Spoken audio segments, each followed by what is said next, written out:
मौजूद हैं। आपके हम कुछ सवाल लेने की कोशिश करेंगे। 30 मिनट का वक्त हमने उसके लिए तय कर रखा है। इस तरह से ये 2 घंटे की बहस पूरी होगी। 2-3 बुनियादी बातें हैं जिनका हमें ध्यान रखना है। किसी भी किस्म की नारेबाजी में हमें शरीक नहीं होना है। ये हल्ला गुल्ला नहीं है, क्योंकि पूरी दुनिया देख रही है, तो एक नज़ीर कायम करनी है, एक उदाहरण लोगों के सामने रखना है कि पढ़े लिखे लोग इत्तेफाकी और नाइत्तेफाकी रखते हुए भी, एक दूसरे से सहमति और असहमति रखते हुए भी बात कह सकते हैं। यहाँ पर मेरे JNU के प्रोफेसर बैठे हैं, पुरुषोत्तम अग्रवाल जी, जिन्होंने हमें क्लास में सिखाया है कि सहमति का साहस और असहमति का विवेक, और इसका ठीक उलट भी, ये बड़ा ज़रूरी है। दूसरी बात, ये किसी एक धर्म के बारे में बहस नहीं है, ये बात सबको स्पष्ट होनी चाहिए। किसी धर्म को महान बताने या किसी धर्म को कमतर बताने की ये बहस नहीं है। तो यदि कोई इस उम्मीद से देख रहा है या यहाँ आया है, तो मैं आपको आश्वस्त करना चाहता हूं कि आपको नाउम्मीदी हाथ लगेगी। इस बहस में बहुत ज़्यादा धार्मिक प्रतीकों के इस्तेमाल को लेकर भी, ये दोनों लोग जो अभी आपको गंभीर दिख रहे हैं, भले लोग हैं, कल शाम को चाय पर मिले थे, बहुत हंसी मजाक भी इनके बीच हुआ था, और गलबैयाँ डालते हुए एक तस्वीर भी हुई थी। ये इस बात का प्रमाण है कि इंटरनेट पर जो हल्ला मचा हुआ है उसके मुकाबले ये दोनों लोग बहुत ही अच्छे शांत ढंग से बहस के लिए राजी हो गए हैं। ट्विटर की बातें ट्विटर तक सीमित, एलन मस्क आजकल उसको एक्स कहते हैं। और अब इस बहस की शुरुआत मैं इन विद्वानों का, हालांकि इनको परिचय की जरूरत नहीं, पर हो सकता है, हमें पत्रकारिता में सिखाया जाता है कि नेवर अज्यूम, विज्ञान भी यही कहता है। मुफ्ती शमाइल नदवी साहब इस्लामिक विद्वान, शिक्षाविद हैं, कोलकाता के वाहियान फाउंडेशन के संस्थापक हैं, लखनऊ की प्रतिष्ठित दारुल उलूम नदवतुल उलमा से ग्रेजुएशन किया है, सोशल मीडिया और सार्वजनिक मंचों पर अध्यापन और बौद्धिक कामों में सक्रिय हैं, और इस समय इंटरनेशनल इस्लामिक यूनिवर्सिटी मलेशिया से PhD कर रहे हैं। अच्छी बात यह है कि पढ़ाई के साथ साथ ट्रैवल ब्लॉग भी बनाते हैं। पेट्रोनस टावर के सामने का ब्लॉग हमने देखा। हमारे साथ जावेद अख्तर साहब हैं। जावेद अख्तर साहब कवि हैं, शायर हैं, गद्य भी लिखते हैं, फिल्मों के लिए संवाद लिखे हैं, गीत लिखे हैं। इससे इतर ये वैज्ञानिक सोच को लेकर या अपने डिक्लेयर्ड एथिज्म को लेकर भी मुखर रहते हैं और अपने तहीं रैशनैलिटी की बात करते हैं। देवियों और सज्जनों, डज गॉड एग्जिस्ट? इस सवाल का जवाब सब अपने अपने तहीं खोजने की कोशिश कर रहे हैं। कोई इसको गॉड डैम पार्टिकल की खोज बताता है, कोई गॉड पार्टिकल की खोज बताता है, कोई हिग्स बोसान की खोज बताता है, कोई ये सवाल जवाब तलाशने की कोशिश करता है कि मास एग्जिस्टेंस में आखिर आया कैसे, हुआ क्या था, सृष्टि के पहले, समय के पहले क्या था, और कोई ये कहता है कि ये सारी खोजें जिस मस्तिष्क में हो रही हैं प्रकृति के क्रम में, वो कैसे विकसित हुआ। मैं उम्मीद करता हूँ कि हम आज इन बुनियादी सवालों के कुछ जवाब हासिल करने में कामयाब हों। मैं सबसे पहले मंच पर आमंत्रित कर रहा हूँ मुफ्ती शमाइल नदवी साहब को। आइए सर। जी,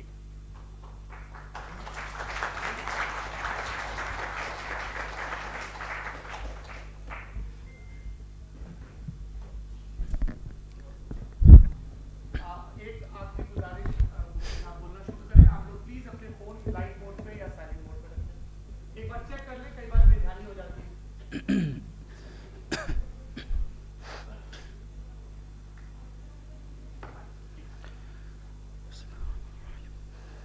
तमाम तारीफ़ें उस क्रिएटर के लिए जिसने इस यूनिवर्स को एक मकसद के तहत पैदा किया है। रिस्पेक्टेड जनाब जावेद अख्तर साहब, मिस्टर सौरभ द्विवेदी और respected audience, thank you all for being here today. आज की डिबेट में चूंकि हम बात करने वाले हैं डज गॉड एग्जिस्ट के टॉपिक पर, तो ये एक ऐसा टॉपिक है जिसके मुताल्लिक कोई भी डिसीजन लेने के लिए अलग अलग स्टैंडर्ड्स हो सकते हैं। लिहाजा डिबेट के शुरू में ये ज़रूरी है कि हम ये जान लें कि आज के इस टॉपिक में कौन सा स्टैंडर्ड सही होगा और कौन सा गलत होगा। सबसे पहला स्टैंडर्ड जिसे मैं समझता हूं कि हमारे रिस्पेक्टेड जनाब जावेद अख्तर साहब बड़ी तेज़ी के साथ उसकी तरफ लपकेंगे, वो है साइंस। जबकि साइंस दर हकीकत खुदा के एग्जिस्टेंस को डायरेक्टली साबित करने या उसके एग्जिस्टेंस को डिनाई करने के लिए स्टैंडर्ड नहीं बन सकती। और उसकी वजह क्या है, ये मैं नहीं कह रहा, ये वो लोग कह रहे हैं जो साइंस के एक्सपर्ट्स हैं। नेशनल एकेडमी ऑफ साइंस कहती है science doesn't have the processes to prove और disprove the existence of God. Why? क्योंकि साइंस का ताल्लुक एम्पेरिकल एविडेंस से है और एम्पेरिकल एविडेंसेस का ताल्लुक हमारे नेचुरल और फिजिकल वर्ल्ड से है, जबकि गॉड नॉन फिजिकल और सुपर नेचुरल रियलिटी है। लिहाजा नॉन फिजिकल रियलिटी को आप उस टूल के साथ नहीं चेक कर सकते जिसका काम फिजिकल रियलिटी को तलाश करना है। लिहाजा आज इस डिबेट में गॉड की एग्जिस्टेंस को साबित करने या उसे डिनाई करने में साइंटिफिक एविडेंस को एक्सेप्ट नहीं किया जाएगा। दूसरा स्टैंडर्ड हो सकता है रेविलेशन, कि रेविलेशन के जरिए हम यह साबित करें कि गॉड एग्जिस्ट करता है या नहीं। लेकिन यह स्टैंडर्ड भी आज इररेलेवेंट है। क्यों? क्योंकि रेविलेशन मेरे नजदीक सोर्स ऑफ नॉलेज है, वैलिड सोर्स ऑफ नॉलेज है, लेकिन हमारे जावेद अख्तर साहब के नजदीक ये वैलिड सोर्स ऑफ नॉलेज नहीं है। लिहाजा आज की डिबेट में मैं एक भी एविडेंस किसी भी मजहबी स्क्रिप्चर से नहीं दूंगा ताकि जावेद अख्तर साहब के लिए वो अनएक्सेप्टेबल ना हो। तीसरा जो मेयार हो सकता है वो है ऑब्जर्वेशन, कि भाई कोई कहे कि हमें खुदा दिखाओ, अगर है तो दिखाओ, या ये कि खुदा के एग्जिस्टेंस पर एम्पेरिकल एविडेंस दो, तो ये है दर हकीकत गलत टूल का इस्तेमाल करना। ये ऐसा ही है कि जावेद साहब मुझसे ये मुतालबा करें कि मुफ्ती साहब आप मेटल डिटेक्टर के जरिए प्लास्टिक डिटेक्ट करके दिखाएं। अब चूंकि प्लास्टिक डिटेक्ट नहीं हो पा रही है लिहाजा plastic does not exist. No, you are using the wrong tool. इस टूल से प्लास्टिक को डिटेक्ट नहीं किया जाता। लिहाजा मैं समझता हूं कि गॉड के एग्जिस्टेंस पर एम्पेरिकल एविडेंस का मुतालबा करना एक बचकाना मुतालबा है, और हमारे रिस्पेक्टेड जनाब जावेद अख्तर साहब इस स्टेज से अब बहुत आगे निकल चुके हैं। अब बचता है एक ही स्टैंडर्ड, और वो स्टैंडर्ड है अक्ल, लॉजिक, रीजनिंग। और यही वो स्टैंडर्ड है जिसके तहत गॉड की एग्जिस्टेंस को साबित किया जाएगा या गॉड की एग्जिस्टेंस को डिनाई किया जाएगा। लेकिन चूंकि ये बहुत इंपॉर्टेंट और सेंसिटिव टॉपिक है, इसलिए लॉजिकल आर्ग्यूमेंट भी ऐसा होना चाहिए जो डेफिनेटिव हो, इनडेफिनेटिव ना हो, जो 2 और 2 4 की तरह बिल्कुल वाजे हो, जिसे लॉजिकली रिजेक्ट करना पॉसिबल नहीं हो। फॉर एग्जाम्पल हम कहें हमारे रिस्पेक्टेड मिस्टर सौरभ साहब, ये एक इंसान है और तमाम इंसान कॉन्शियस बीइंग है, लिहाजा नतीजा क्या निकला, हमारे सौरभ साहब भी कॉन्शियस बीइंग है। क्या ये इनडेफिनेट आर्ग्यूमेंट है या डेफिनेट आर्ग्यूमेंट है? ये डेफिनेट आर्ग्यूमेंट है। ये 2 और 2 की तरह वाजे है, इसमें किसी तरह जो है लॉजिकली इसको रिजेक्ट नहीं किया जा सकता। तो अगर आज हमारे जावेद अख्तर साहब ऐसी कोई अकली दलील और लॉजिकल एविडेंस दें खुदा के ना होने पर जो डेफिनेट भी हो, तो मैं ये ऐलान करता हूं कि यकीनन मैं उस एविडेंस को कबूल करूंगा और उस पर गौर करूंगा। लेकिन साथ में यह भी ऐलान कर देता हूं प्रेडिक्शन के तौर पर कि ऐसा कोई डेफिनेट आर्ग्यूमेंट कोई नहीं पेश कर सकता। दलील हम देंगे और डेफिनेटिव दलील देंगे, लॉजिकल दलील देंगे, ऐसी दलील देंगे जो एंटायर एथिस्टिक वर्ल्ड उसे रेफ्यूट नहीं कर सकती। चलें अब हम एक एग्जाम्पल सोचते हैं, एक सिनेरियो, सिंपल सिनेरियो, तमाम ऑडियंस से गुजारिश है, हम और आप एक आइसोलेटेड आइलैंड पर हैं, ऐसा आइलैंड जहां पे हमसे पहले कोई कभी नहीं गया। चलते चलते आपके सामने अचानक आपने देखा एक पिंक कलर की बॉल पड़ी हुई है। सबसे पहला सवाल आपके जहन में क्या आएगा कि ये बॉल यहां क्यों आई, कैसे आई, ये पिंक कलर की ही क्यों है, कोई और कलर भी हो सकता था, ये इसी शेप में क्यों है, कोई और शेप भी हो सकता था। नेचुरली आप इस तरफ पहुंचेंगे कि कोई ना कोई है जिसने इन स्पेसिफिक प्रॉपर्टीज के साथ इस बॉल को बनाया है और यहां पे रखा है। चूंकि आप जानते हैं कि ये जो बॉल है इसका एग्जिस्ट करना जरूरी नहीं है, ये एग्जिस्ट कर भी सकती थी, नहीं भी कर सकती थी, और एग्जिस्ट करना ही था तो किसी और फॉर्म में करती, किसी और कलर में करती। अब आप इस बॉल को एक्सपैंड करते चले जाएं, एक्सपैंड करते चले जाएं, एक्सपैंड करते चले जाएं, यहां तक कि ये बॉल यूनिवर्स के साइज की हो जाए। बताइए कि क्या साइज के बढ़ जाने से सवाल बदल जाएगा? हरगिज नहीं बदलेगा। अभी भी सवाल रहेगा ये यूनिवर्स कहां से आया, इन स्पेसिफिक प्रॉपर्टीज के साथ कहां से आया, क्यों आया, किसने बनाया, यह सवाल उस वक्त भी वैलिड रहेगा। लेकिन यह सवाल अगर हम जनाब जावेद अख्तर साहब से करें तो चूंकि इनका वर्ल्ड व्यू एथिस्टिक है, और सिर्फ इनका नहीं, मतलब जितने भी एथिस्ट हैं और एथिस्टिक वर्ल्ड व्यू को रखने वाले से अगर आप ये सवाल करें कि ये यूनिवर्स कहां से आया, तो इनका जवाब या तो आर्ग्यूमेंट फ्रॉम इग्नोरेंस होगा या डॉगमेटिक होगा।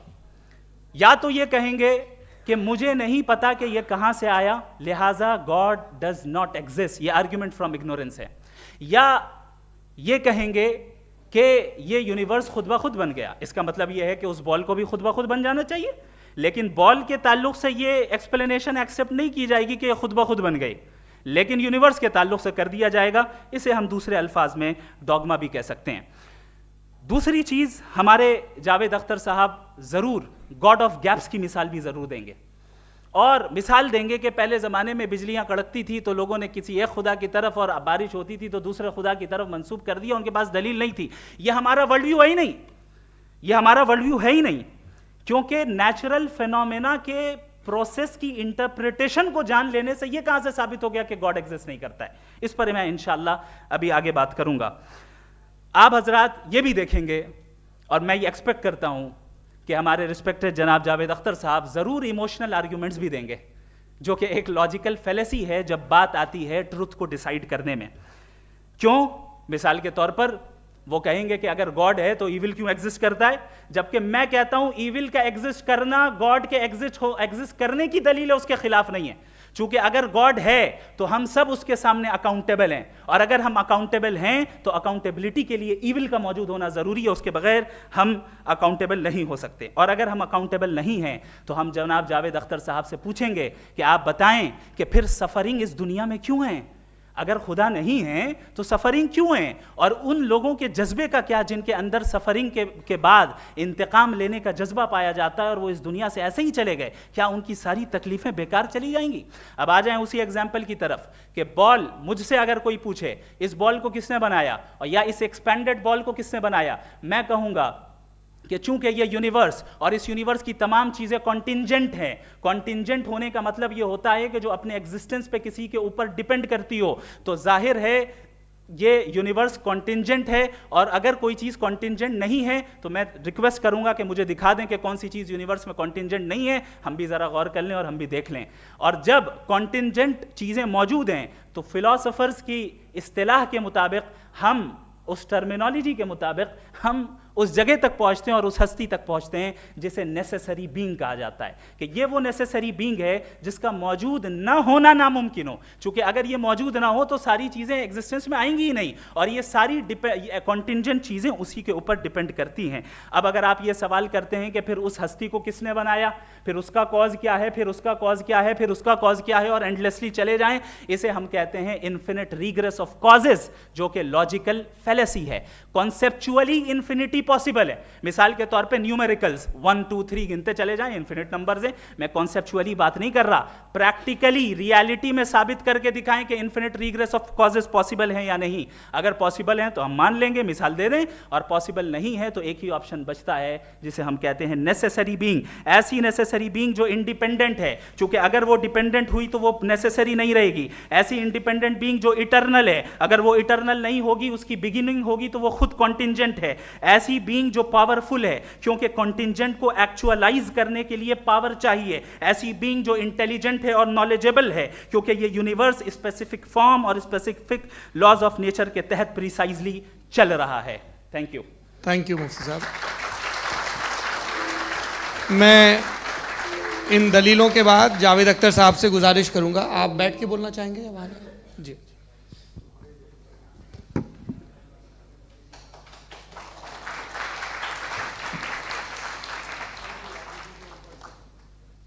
पहले तो मैं मुफ्ती साहब को एक अच्छी खबर देना चाहूँगा कि मेरी नॉलेज साइंस के बारे में बड़ी मामूली है, तो आप फिक्र ना करें उसकी, लेकिन कुछ कॉमन सेंस है मुझ में।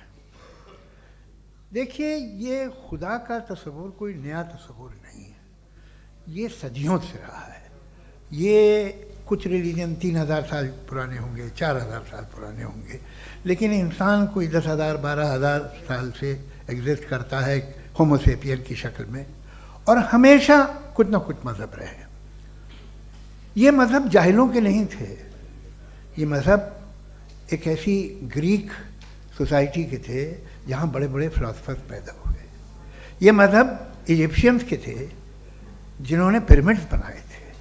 ये रोमन्स के थे कि जिनका आर्किटेक्चर और सेनेट यानी पहली बुनियाद डेमोक्रेसी की लिमिटेड थी मगर डेमोक्रेसी थी, ये उन लोगों ने किए थे।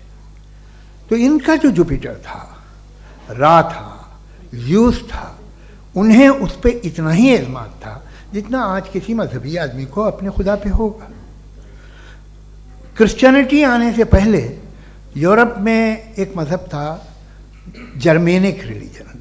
उसका एक खुदा था, उसकी एक बीवी थी, उसके 2 बेटे थे, एक बेटी थी। फिर जर्मनी में जब यूरोप में क्रिश्चियनिटी आई तो वो खुदा, उसकी बीवी और पूरे ख़ानदान चला गया। तो हमने अगर हम हिस्ट्री देखें तो खुदा जो हैं वो ज़्यादातर फ़ानी है, वो हमेशा रहे नहीं। और वो जो लोग इन्हें मानते थे उनको आप कहें वो तो जाहिल थे, उन्हें तो कुछ पता ही नहीं था, ऐसा नहीं है। वो अपने वक्त में बड़े काबिल लोग थे और अपने वक्त में उन्होंने बड़े बड़े काम किए हैं, फिलोसफर्स थे, साइंटिस्ट थे। लेकिन उनका मज़हब कहाँ गया, उनके खुदा कहाँ गए? आज जो खुदा हैं दुनिया में लोग उन्हें मानते हैं। आपको क्या मालूम कि कितने बरसों के बाद क्या होने वाला है? हम यूरोप में देखते हैं तो चर्च खाली हैं। तो वक्त के साथ चीज़ें बदलती हैं। जहाँ तक इसका ताल्लुक़ है मज़हबों का, हर मज़हब आपसे एक चीज़ मांगता है, फेथ। ये फेथ क्या चीज़ होती है? What is the difference between faith and belief? ये तो बहुत ही अहमकाना बात होगी कि कोई आदमी कहे साहब अगर खुदा है तो मुझे दिखाइए। ये तो जाहिलाना बात हुई। मैंने तो नॉर्थ पोल नहीं देखा है मगर मैं मानता हूँ कि नॉर्थ पोल है। मैं क्यों मानता हूँ? इसलिए कि अगर ये दुनिया राउंड है तो उसका कोई टॉप होगा। कुछ लोग हैं जो वहाँ गए भी हैं, कॉमन सेंस कहता है कि ऐसा होगा, सबूत है, गवाह है, रीज़न है। तो ये मेरा फेथ नहीं है। तो फेथ में और बिलीफ में डिफरेंस क्या है? जो मज़हब मांगता है आपसे, हर मज़हब फेथ मांगता है। फेथ का मतलब ये है कि ना कोई गवाह हो, ना कोई सबूत हो, ना कोई रैशनल हो, ना कोई लॉजिक हो, ना कोई प्रूफ हो, मगर तुम एक बात को मानो। ये है फेथ। वरना बिलीफ होता। अगर इसमें कुछ भी सबूत होते, गवाह होते, तो फिर इसे आप बिलीफ कहते। जैसे मेरा बिलीफ है कि नॉर्थ पोल है, मेरा फेथ थोड़ी है। फेथ इन तमाम शर्तों को रद्द करता है। तो फिर स्टुपिडिटी क्या है? अगर मैं एक बात ऐसी मानूं जिसकी ना कोई लॉजिक है, ना कोई रैशनल है, ना कोई प्रूफ है, ना कोई गवाह है, ना कोई सबूत है, और मैं उसे मानूं, तो ये स्टुपिडिटी हुई।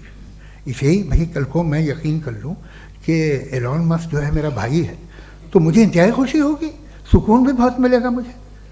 लेकिन और कहे भाई क्यों मानते हो, क्या सबूत है? भाई वो तो अमेरिकन है और तुम तो इंडियन हो, वो तो नस्ल अलग है, तुम्हें कभी मिले भी नहीं। साहब देखिए मेरा फेथ है, इस पर बात न किया। फेथ का मतलब ही यह है कि आप प्रूव नहीं कर सकते। अगर आप प्रूव कर सकते हो तो फेथ की ज़रूरत ही नहीं, फिर तो आप बात करेंगे, आप कितनी बहस कर लीजिए। अल्टीमेटली दुनिया का हर मज़हब फेथ पे टिका है, और फेथ का मतलब है एक ऐसा यकीन जिसका कोई सबूत, कोई गवाह, कोई रैशनल नहीं। अब आप ये कहें, क्या आप ये क्यों कह रहे हैं कि साहब ये कायनात किसने बनाई? कमाल ये है कि आपने बताया कि एक आइलैंड पे गए और एक बॉल देखी। आपने ये नहीं कहा कि आइलैंड किसने बनाया, आपको सिर्फ बॉल पे हैरत हुई। हमने आइलैंड पे हमने हैरत नहीं की, होते हैं आइलैंड। इसी तरह ये आइलैंड है, सितारे, ये गैलेक्सीज, ये सब आइलैंड हैं, खला में। हम उन्हें टेकन फॉर ग्रांटेड लेते हैं, हम पूछते नहीं किसने बनाए। आपने जजीरे के बारे में भी नहीं पूछा है। मेरी पैदाइश कैसे हुई? क्या मैं प्लान्ड पैदा हुआ था? I was plan to be born, या एक लकी स्पर्म था जो किसी एग से चिपक गया? मेरी पैदाइश रैंडम है। रैंडम। और इंसाफ जिसे आप कहते हैं, इंसाफ का तो नेचर से कोई वास्ता ही नहीं है। जो आप कहते हैं कि एक दिन इंसाफ मिलेगा, इंसाफ is a human concept, nature में कोई इंसाफ नहीं। अगर शेर हिरन को खा जाता है तो उसे कोई सजा नहीं मिलती। अगर एक आंधी आती है और हरे भरे पेड़ों को उखाड़ के फेंक देती है तो आंधियों की जेल नहीं होती है। नेचर में इंसाफ नहीं, इसलिए मुझे नेचर को इंसाफ की जरूरत भी नहीं। नेचर तमाम एक है। अब हम कहें कि साहब ये देखिए जो मैंने खाना खाया था, ये मेरी आँख तो नहीं यूँ कर दिया उसे, तो इसे सज़ा मिलने नहीं, वो सिस्टम है, ऐसे ही चल रहा है। नेचर बगैर इंसाफ के है। इंसाफ इज अ ह्यूमन कॉन्सेप्ट। तो जो आपसे कहता है कि मैं तुम्हें इंसाफ दूंगा, वो इंसानी जहन की पैदावार है। ये नेचुरल है ही नहीं, ये आसमानी है ही नहीं। नेचर का तसव्वुर, इंसाफ का तसव्वुर। भाई आप साथ मिलते हैं, अब आप लेफ्ट हैंड ड्राइव करते हैं, ये क्या है? तमाम सच, तमाम नेकी, तमाम शराफत लेफ्ट हैंड ड्राइव है। वरना क्या होगा, या तो आप क्रॉस कर देंगे, आपका एक्सीडेंट हो जाएगा, या आप किसी को मार देंगे, या ट्रैफिक जैम हो जाएगा। झूठ, बेईमानी, रिश्वतखोरी, ये तमाम जो है driving on the wrong side, इसके ऊपर कुछ नहीं। ये तो हमने बनाया, जैसे हमने लेफ्ट हैंड ड्राइव बनाई है। ये कॉन्सेप्ट ऑफ इंसाफ जो है ये हमारा है, इसका नेचर से कोई वास्ता नहीं। शेर खा जाता है हिरन को, उसे जेल होती है क्या? कुछ भी नहीं, है ही नहीं। तो ये जो दुनिया के रिलीजन प्रॉमिस करते हैं आपसे इंसाफ, इसी से मालूम होता है कि ये मैन मेड है। ये तसव्वुर कहीं और का है ही नहीं। जो नेचर है, कुछ लोग कहते हैं नेचर ही खुदा है, तो नेचर में तो इंसाफ नहीं कहीं। और आप वादा कर रहे हैं कि तुम्हें मरने के बाद इंसाफ मिलेगा। मुझे अगर मिलेगा तो मैं बहुत खुश हूँगा, लेकिन मैं यकीन नहीं कर पाता हूँ, इसलिए कि मैं फेथ नहीं पैदा कर सकता। The very fact that religions demand faith, इसका मतलब है कि उनके पास जस्टिफिकेशन नहीं है। अच्छा था, फिर रिलीजन अगर मॉडरेशन में है, कोई सा भी रिलीजन, वो आप में कुछ खूबियाँ भी पैदा करता होगा। देखिए उससे ये फ़ायदा है, वो फ़ायदा है। अल्कोहल जो है वो ज़्यादातर दवाओं में यूज़ होती है, और एक सर्वे किया गया था अमेरिका में कि लॉन्जिटिविटी किन लोगों की है। तो एक तरफ वो लोग थे जो शराब पीते ही नहीं थे, और एक तरफ वो थे जो एक बोतल शराब रोज़ पीते थे। सबसे ज़्यादा लंबी उम्र उनकी है जो 2 पैक नाप के शराब पीते और खाना खाते हैं। मगर हम शराब को बुरा समझते हैं, मैं भी बुरा समझता हूँ। क्यों? ऐसा होता नहीं। कुछ चीज़ों में आदत होती है कि वो बढ़ती है। आज तक में एक आदमी दूध पीता है, आप 10 साल बाद भी मिलेंगे तो एक ही गिलास पीता होगा। ऐसा नहीं होता, सुबह से दूध पीता रहता है। मिल्कोहलिक मैंने नहीं देखे, अल्कोहलिक होते हैं। ये टेंडेंसी है मजहब की कि वो बढ़ता है, जैसे कैंसर बढ़ता है, जैसे शराब बढ़ती है। कुछ लोग होंगे जो उसे सही तरह से यूज़ करते हैं। मुझे यकीन है कि हमारे मुफ्ती साहब भी उनमें से एक हैं, इनसे बहुत खुशी हुई मुझे इनसे मिलकर। लेकिन कितने लोग हैं कि आज आप देखते हैं दुनिया में जो तबाहियाँ हैं, इनमें कितना हाथ है उन लोगों का जो बिलीवर कहते था मजहब ये नहीं कहता, ना कहता होगा, मगर जब ये मजहब पीते हैं तो ऐसे बिहेव करते हैं। थोड़ा सा अगर हो तो शायद बहुत अच्छी बात, लेकिन शराब थोड़ी सी नहीं रहती, उसमें टेंडेंसी है पहले। थोड़ा सा अगर 2-3 कैंसर के सेल हो ना बॉडी में तो आदमी स्लिम रहेगा, लेकिन वो 2-3 सेल नहीं रहते, वो मल्टीप्लाई होते हैं। जावेद साहब, टाइम पूरा हो गया। टाइम हो गया, तो बस बात खत्म हो गई। अच्छा, मुझे कुछ और कहने को था भी नहीं। जी, मैं पहले जवाबी दौर के लिए इनवाइट कर रहा हूँ मुफ्ती साहब को। Your rebuttal round 1, you have 7 minutes.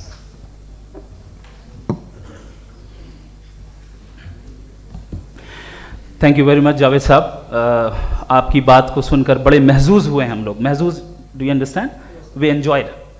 Okay अब थोड़ा सा लॉजिकली उसको हम लोग ये देखते हैं। दरअसल हम लोगों ने कल गुजारिश की थी मुफ्ती साहब से भी, जावेद साहब से भी, कि हिंदुस्तानी ज़बान आम फहम सबको समझ में आ जाए और जहाँ कहीं आप मुश्किल शब्द इस्तेमाल करें वहाँ बताते भी चलें। Thank you. तो सबसे पहले हमारे रिस्पेक्टेड जावेद साहब ने हवाला दिया कि खुदा फ़ानी है, कितने मजहब आगे चले गए, किसी ने जुपिटर को खुदा माना, किसी ने किसी को माना। मैं कहता हूँ जिसने कॉन्टिंजेंट चीज़ को खुदा माना, गलत माना, वो खुदा ही नहीं, वो खुदा ही नहीं है। हम तो नेसेसरी बीइंग को साबित करने बैठे हैं, वो नेसेसरी कॉज जो इटरनल है, जो अबदी भी है और अजली भी है, हम किसी और को साबित करने नहीं बैठे। दूसरी चीज उन्होंने कहा कि फेथ एंड बिलीफ, ये एक ऐसी डेफिनेशन है फेथ की जो इन्होंने पहली मर्तबा पेश की है, या माफ कीजिएगा इन्होंने पहली मर्तबा पेश नहीं की है, रिचर्ड डॉकिंस ने पहली मर्तबा पेश की है। मुझे मालूम है ये सोर्स कहां से है। एपिस्टेमोलॉजिकली फेथ और बिलीफ का फर्क आप इस तरह नहीं कर सकते सर। फेथ सही भी होता है, गलत भी होता है, बिलीफ सही भी होता है, गलत भी होता है। जो लॉजिक, रीजन और एविडेंस से बैक्ड होगा वो फेथ सही होगा। और आप जिस फेथ की बात कर रहे हैं कि इलॉजिकल है और उसके पीछे नहीं है, तो we are on the same page. हम नहीं मानते उस फेथ को, जो फेथ ऐसा हो जिसके पीछे कोई लॉजिक ना हो, एविडेंस ना हो, हम नहीं मानते। हम तो उस फेथ के कायल हैं जिसके पीछे लॉजिक हो और एविडेंस हो। तो बिलीफ सही भी होता है, गलत भी होता है, फेथ भी सही होता है और गलत भी होता है। तो आज फेथ और बिलीफ के डिफरेंस पे बात नहीं हो रही है। आज आप चाहे फेथ एक्सेप्ट कर लें या बिलीफ एक्सेप्ट कर लें, आज ये बात होगी कि ट्रूथ क्या है, चाहे ट्रू बिलीफ सही है या ट्रू फेथ सही है, और फॉल्स फेथ क्या है और फॉल्स बिलीफ क्या है, बात इस पे हो रही है। दूसरी चीज इन्होंने पूछा स्टुपिडिटी फिर क्या है। अगर फेथ रिलीजन स्टुपिडिटी नहीं है तो और क्या है? चूंकि फेथ का मुतालबा करते हैं तो स्टुपिडिटी क्या है? मैं कहता हूं स्टुपिडिटी एथिज्म है। उसकी वजह यह है कि आप एक सड़क पे जा रहे हो और आप किसी गार्डन में जाएं और देखें वहां लिखा है फूलों के साथ I love Javed Akhtar and I really do, I love you sir. So जब आप वहां पर पहुंचे तो वहां पहुंचकर अब ये बताएं, क्या आप ये कहेंगे wow what a natural selection? ये क्या नेचुरल सिलेक्शन है? नहीं, ये प्रिसाइजली डिजाइंड है, इसके पीछे डिजाइनर है। लिहाजा अगर कोई एक ऐसी कॉमन सेंस की बात को कबूल नहीं कर रहा है कि यूनिवर्स जो इतने प्रिसाइजली काम कर रहा है, हम कह दें कि खुद ब खुद बन गई, मैं समझता हूं इससे बड़ी स्टुपिडिटी और कुछ नहीं है। ये रैशनल चीज है।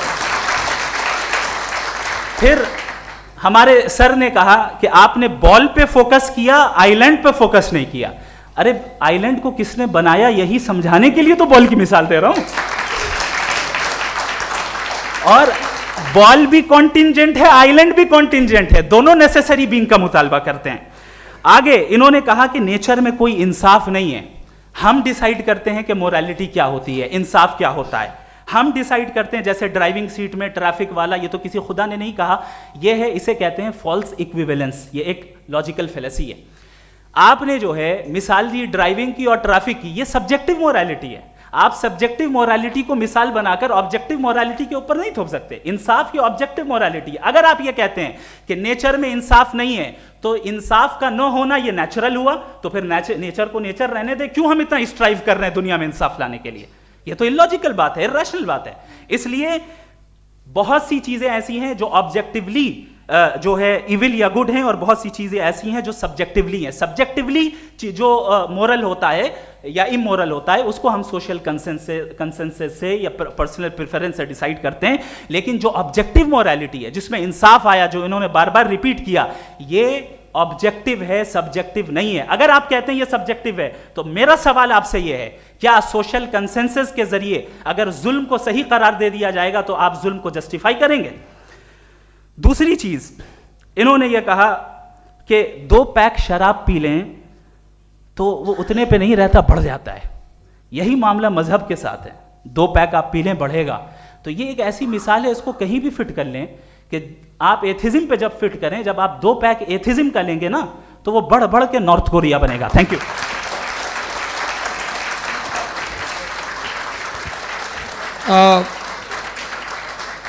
फर्स्ट राउंड की रिबटल के लिए मैं जावेद साहब को इनवाइट कर रहा हूं। आपके पास 7 मिनट का वक्त है, रीसेट कर दीजिएगा प्लीज।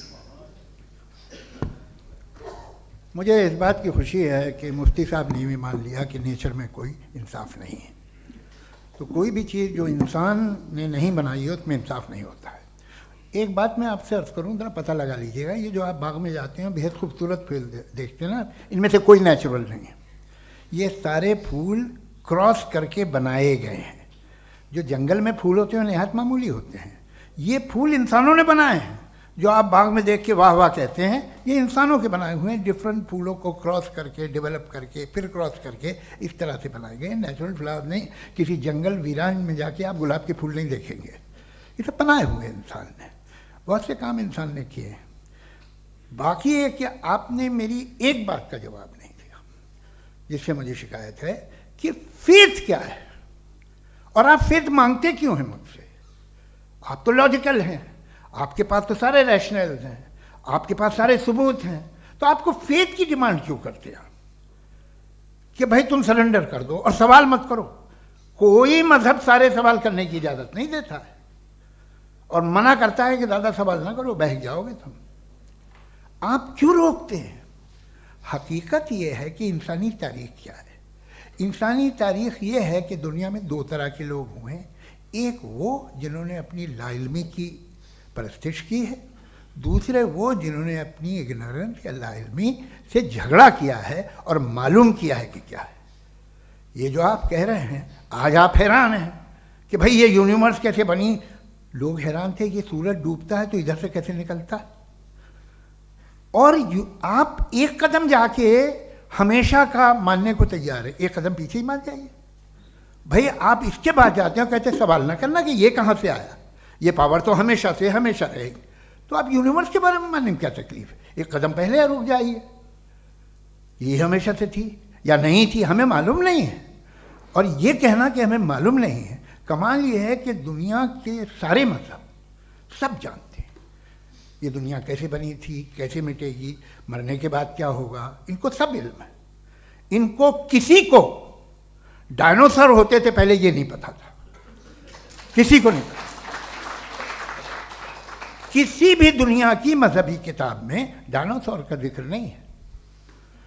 लेकिन बाकी सब बातें, how to make universe in 4 easy lessons and बाकी सब पता है। जिसको सब पता है वो गड़बड़ है।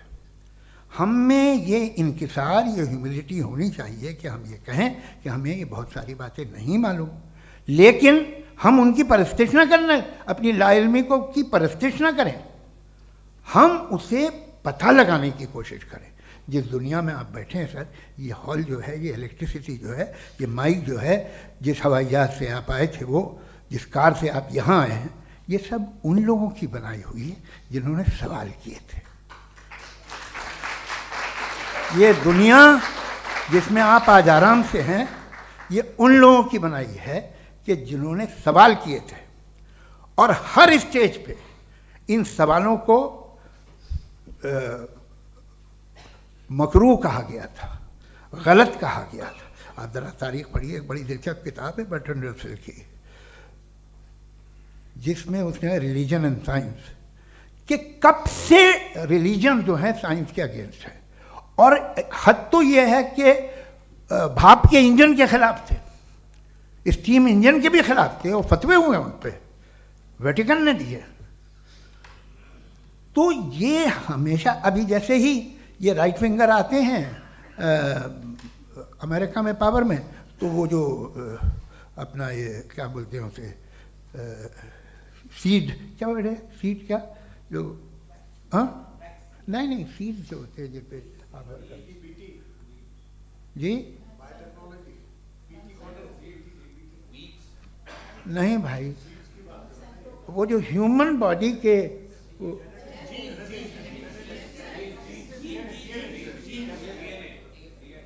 उस पर रिसर्च बंद हो जाती है, रिपब्लिकन नहीं करने देते।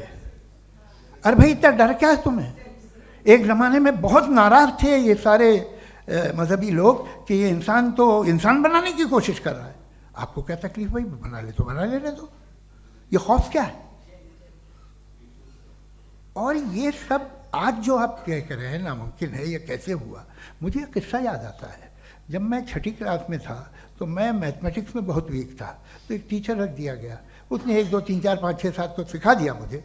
वो दिन मैं भूल नहीं सकता हूँ मुफ्ती साहब, जिस दिन उसने ये बताया कि 1/2 क्या होता है और 3/4 क्या होता है। मुझे ऐसा लगा कि मेरा सर बीच से फट जाएगा। यह आदमी कह रहा है कि जो दीवार के अंदर जाओ वॉक करते हुए। आज हंसता हूँ मैं इस बात पे। तो आज जो बातें आपके जहन से बिल्कुल परे हैं और आप हैरान होते हो उन्हें देख के, एक वक्त आएगा कि मामूली लगेंगे।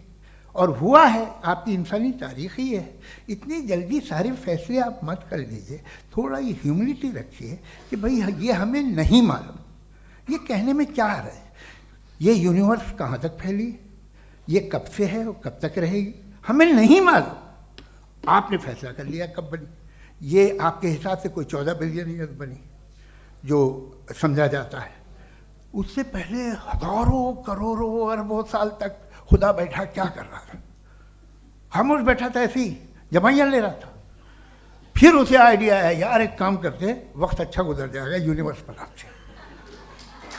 सोचिए, वो तो हमेशा से है ना, मगर यूनिवर्स हमेशा से नहीं है, ये तो बनाई गई है। और उससे पहले क्या था, इनका क्या काम था? कैसी बात है, ये बड़ा आसान है। जो बात हमें आज धीरे धीरे पता चली है, बरसों 2000 और 2500 साल पहले आपको किसी ने बता दिया कि क्या था, आप मान गए, और तब से वही मान रहे हैं जो 2500 साल पहले कहा गया था। सब कुछ बदल गया है, सॉल्व हो रही हैं चीज़ें। अभी साइंस बिल्कुल दावा नहीं करती, या कोई फिलोसफर ये दावा नहीं करता कि हमें सब मालूम, बल्कि वो कहता है कि हमें जितना मालूम होता है उससे ये मालूम होता है कि हमें कितना कम मालूम। तो हम अपनी जहालत से लड़े, उसकी परस्तिश न करें। जी, टाइम है। Thank you so much. मैं तर्कों की श्रृंखला में राउंड 2 के लिए मुफ्ती साहब को आमंत्रित कर रहा हूँ। आपके पास एक बार फिर से 7 मिनट का वक्त है। शुक्रिया। जनाब जावेद अख्तर साहब कई मर्तबा दोहरा रहे हैं कि फ़ेथ का मतलब बताइए, फ़ेथ का मतलब बताइए। मैंने बता दिया, फ़ेथ सही भी होता है, गलत भी होता है। और आज हम फ़ेथ पे बात नहीं कर रहे, हम ट्रुथ और डज गॉड एग्जिस्ट पे बात कर रहे हैं। क्या डज गॉड एग्जिस्ट, ये ट्रुथ यानी गॉड है या नहीं है, इसमें से दोनों ट्रुथ क्या है। अब आप उसे फ़ेथ कह लें, बिलीफ कह लें, नॉट माई बिजनेस। उसके बाद आपने कहा कि भाई सवाल करने से मजहब रोकता है। मैं कहता हूं जो रोकता है वो रोकता होगा, मैं नहीं रोकता, बल्कि सवाल करें, सवाल करना चाहिए। सवाल कर करके तो हम आगे बढ़ते हैं, तरक्की करते हैं, और इसीलिए मैं आज यहाँ पे आया हूँ। लेकिन सवाल सिर्फ खुदा से नहीं होगा, आपसे भी होगा। सवाल एथिज्म से भी होगा, सवाल सिर्फ मजहब से नहीं होगा, सबसे होगा। और आज मैं सवाल करूंगा और उम्मीद है कि आप जवाब देंगे। अभी तक आपने वैसे कॉन्टिंजेंसी आर्गुमेंट का कोई जवाब नहीं दिया है। चलें, आपने कहा यूनिवर्स के बारे में इटर्नल क्यों नहीं बोल देते। ये चूंकि लॉजिकली पॉसिबल ही नहीं है कि यूनिवर्स इटर्नल हो। यूनिवर्स एक कॉन्टिंजेंट चीज है जो टाइम एंड स्पेस के पाबंद है, टाइम एंड स्पेस से बाउंड है। जो टाइम एंड स्पेस से बाउंड होगा वो कॉन्टिंजेंट होगा, जो कॉन्टिंजेंट होगा वो उसकी बिगिनिंग हुई होगी, जिसकी बिगिनिंग हुई होगी वो इटर्नल नहीं हो सकता। ये तो कॉमन सी बात है। आपने कहा कि किसी मजहबी किताब में डायनासोर का जिक्र नहीं है। अफसोस कि आज तक किसी मैथमेटिक्स के किताब में मुझे डायनासोर का जिक्र नहीं मिला। तो इसका मतलब मैथमेटिक्स की किताब बेकार है? नहीं, उसका वो टॉपिक नहीं है। रेवलेशन का और मजहबी किताबों का टॉपिक ये नहीं है कि आपको आके बताए साइकिल कैसे बनाते हैं, या आकर ये बताएं कि जो है डायनासोर कब था। वो तो मोरालिटी सिखाने आया है, गॉड के बारे में बताने आया, नॉन फिजिकल रियलिटी की हकीकत को सिखाने के लिए आया। रिलीजियन साइंस को रोकता है? नहीं रोकता। अगर रोकता है तो गलत करता है। रिलीजियन साइंटिज्म को रोकता है, जिसमें हमारे जावेद साहब मुब्तला हैं। साइंस और साइंटिज्म में फर्क है। साइंटिज्म यह है कि आप समझें कि साइंस और साइंटिफिक मेथोडोलॉजी ये नॉलेज को हासिल करने का वाहिद सोर्स ऑफ नॉलेज है। यह है साइंटिज्म। हम इसे रिजेक्ट करते हैं। हम साइंस को तो तरक्की करते हैं, भाई आप हमारी पूरी तारीख कर लें, पढ़ लें तो आपको पता चल जाएगा। बहरहाल ये अलग टॉपिक है। उसके बाद इन्होंने एक लफ्ज़ कहा, वेटिकन ने फतवा दिया। वेटिकन का फतवे से कोई ताल्लुक नहीं है, दोनों कॉन्ट्राडिक्टरी अल्फाज हैं। उसके बाद उन्होंने कहा कि भाई हमें नहीं मालूम। अगर नहीं मालूम तो क्लियरली कह देना कि नहीं मालूम है, इसमें क्या हरज है। तो वही तो मैं कह रहा हूं ना कि आप कह दें कि नहीं मालूम, लेकिन क्लेम क्यों कर रहे हैं कि गॉड एग्जिस्ट नहीं कर रहा है। आप कह दें नहीं मालूम है, हो सकता है हो सकता ना हो, लेकिन आप क्लेम कर रहे हैं। The moment you say God does not exist, this is a claim, and now the burden of proof is upon you too, जैसे हमारे ऊपर है। और क्यों है मैं बताता हूं, क्यों है ये भी मैं बताता हूं। फिलोसॉफिकली जो क्लेम होता है ना, सिर्फ ये नहीं होता कि इंसान कहे पॉजिटिव क्लेम करे और नेगेटिव क्लेम करे तो बर्डन ऑफ प्रूफ नहीं है। आप मिसाल के तौर पे मैं कहूं कि फुला उस कमरे में कोई नहीं है, मैंने एक नॉलेज का क्लेम किया है। उस कमरे में कोई नहीं है, मैंने एक नॉलेज का क्लेम किया। या तो मैं कहूं मुझे नहीं पता, हो भी सकता है नहीं भी हो सकता है, this is not a claim. लेकिन जब मैं कह रहा हूं कि वहां कोई नहीं है या मैं कह रहा हूं वहां कोई है, दोनों क्लेम है और दोनों के ऊपर बर्डन ऑफ प्रूफ है। हमारे ऊपर भी बर्डन ऑफ प्रूफ है, मैंने कंटिजेंसी आर्ग्यूमेंट दिया, इसे तोड़कर दिखाइए। आखिरी चीज, इन्होंने कहा कि खुदा दुनिया बनाने से पहले 150 साल पहले या करोड़ों साल पहले क्या कर रहा था। अरे हजरत,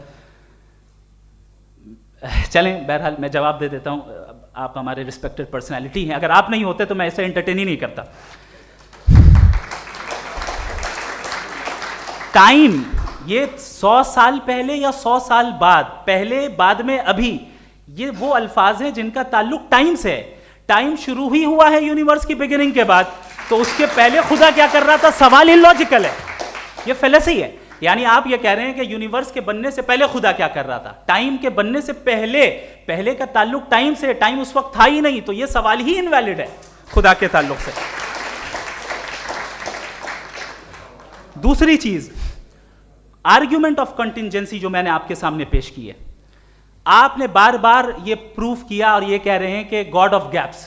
देखिए पहले नहीं मालूम था, साइंस ने कर दिया। सिंपल्स की मिसाल से मैं समझा देता हूं। जिस गैप्स की आप बात कर रहे हैं ना, साइंस उन गैप्स को जिन चीज के जरिए भी प्रूव करेगा वो कॉन्टिंजेंट ही होगा, अब चाहे वो फोर्स हो, मैटर हो या एनर्जी हो। लिहाजा सवाल हमारा उस वक्त भी वैलिड होगा जब तक कि आप नेसेसरी बीइंग पे ना आ जाएं, और इन्फिनिट रिग्रेस पॉसिबल नहीं है of causes in practical world, तो जाहिर है कहीं रुकना पड़ेगा, जहां रुकेंगे वही खुदा है। दूसरी चीज, आपने ये कहा, क्या कह रहा था मैं, किस पॉइंट को? What? Oh no, after that. Just now. हाँ, जहां रुकेंगे वही खुदा है। बहरहाल, तो टाइम का जिक्र हो गया, गॉड ऑफ गैप, सॉरी या इसकी एक मिसाल आप ले लें। एक कार है, एक साहब ने देखा कि भाई कार जो है उसके व्हील्स कितने अच्छे लगे हुए हैं सही जगह पे, स्टीयरिंग जो है कितने अच्छे जगह पे लगी हुई है, और सीट्स कितने वेल डिजाइंड है, कितनी प्रिसाइजली ये कार काम कर रही है, तो जरूर कोई ना कोई इसे क्रिएट किया है, किसी ने क्रिएट किया है। अब जावेद साहब आए और कहे अरे जनाब बोनेट खोलिए, इसमें इंजन है, इंजन इस कार को चला रहा है, hence prove no one has created the car. This is illogical, this is irrational. आपने इंजन के जरिए उस गैप को तो साबित किया, लेकिन क्या उससे कार की जो क्रिएशन है और उसका जो क्रिएटर है ये इम्पॉसिबल हो जाए, ऐसा पॉसिबल है? उसका सवाल खत्म हो जाए, ऐसा पॉसिबल है? नहीं। आपने गैप्स को फिल करके, कॉन्टिंजेंट चीजों से गैप्स को फिल करके हमारे ऑब्जर्वेशन को और ब्रॉड कर दिया। अब हमें और पता चल गया कि ये जो कार है इसका सिस्टम कितना ज्यादा कॉम्प्लेक्स है। पहले कम समझते थे, अब कॉम्प्लेक्सिटी और ज्यादा वाजे हो गई। अब हमें समझ में आ रहा है कि हमारी सर्टेनिटी और बढ़ गई कि जरूर इस कार को किसी ना किसी ने बनाया। यही मामला यूनिवर्स का है। साइंस हमेशा फिजिकल वर्ल्ड की चीजों को ही फिल करती जाएगी और फिजिकल चीजों से ही करती जाएगी, चूंकि एम्पेरिकल एविडेंस का ताल्लुक फिजिकल वर्ल्ड से है। आप साइंस के जरिए मेटाफिजिकल रियलिटी को कभी साबित नहीं कर सकते। ये रॉन्ग टूल का इस्तेमाल करना है। ये वही काम है कि आप मेटल डिटेक्टर से प्लास्टिक डिटेक्टर करने चलें, जो कि जाहिर है सही नहीं है। Thank you.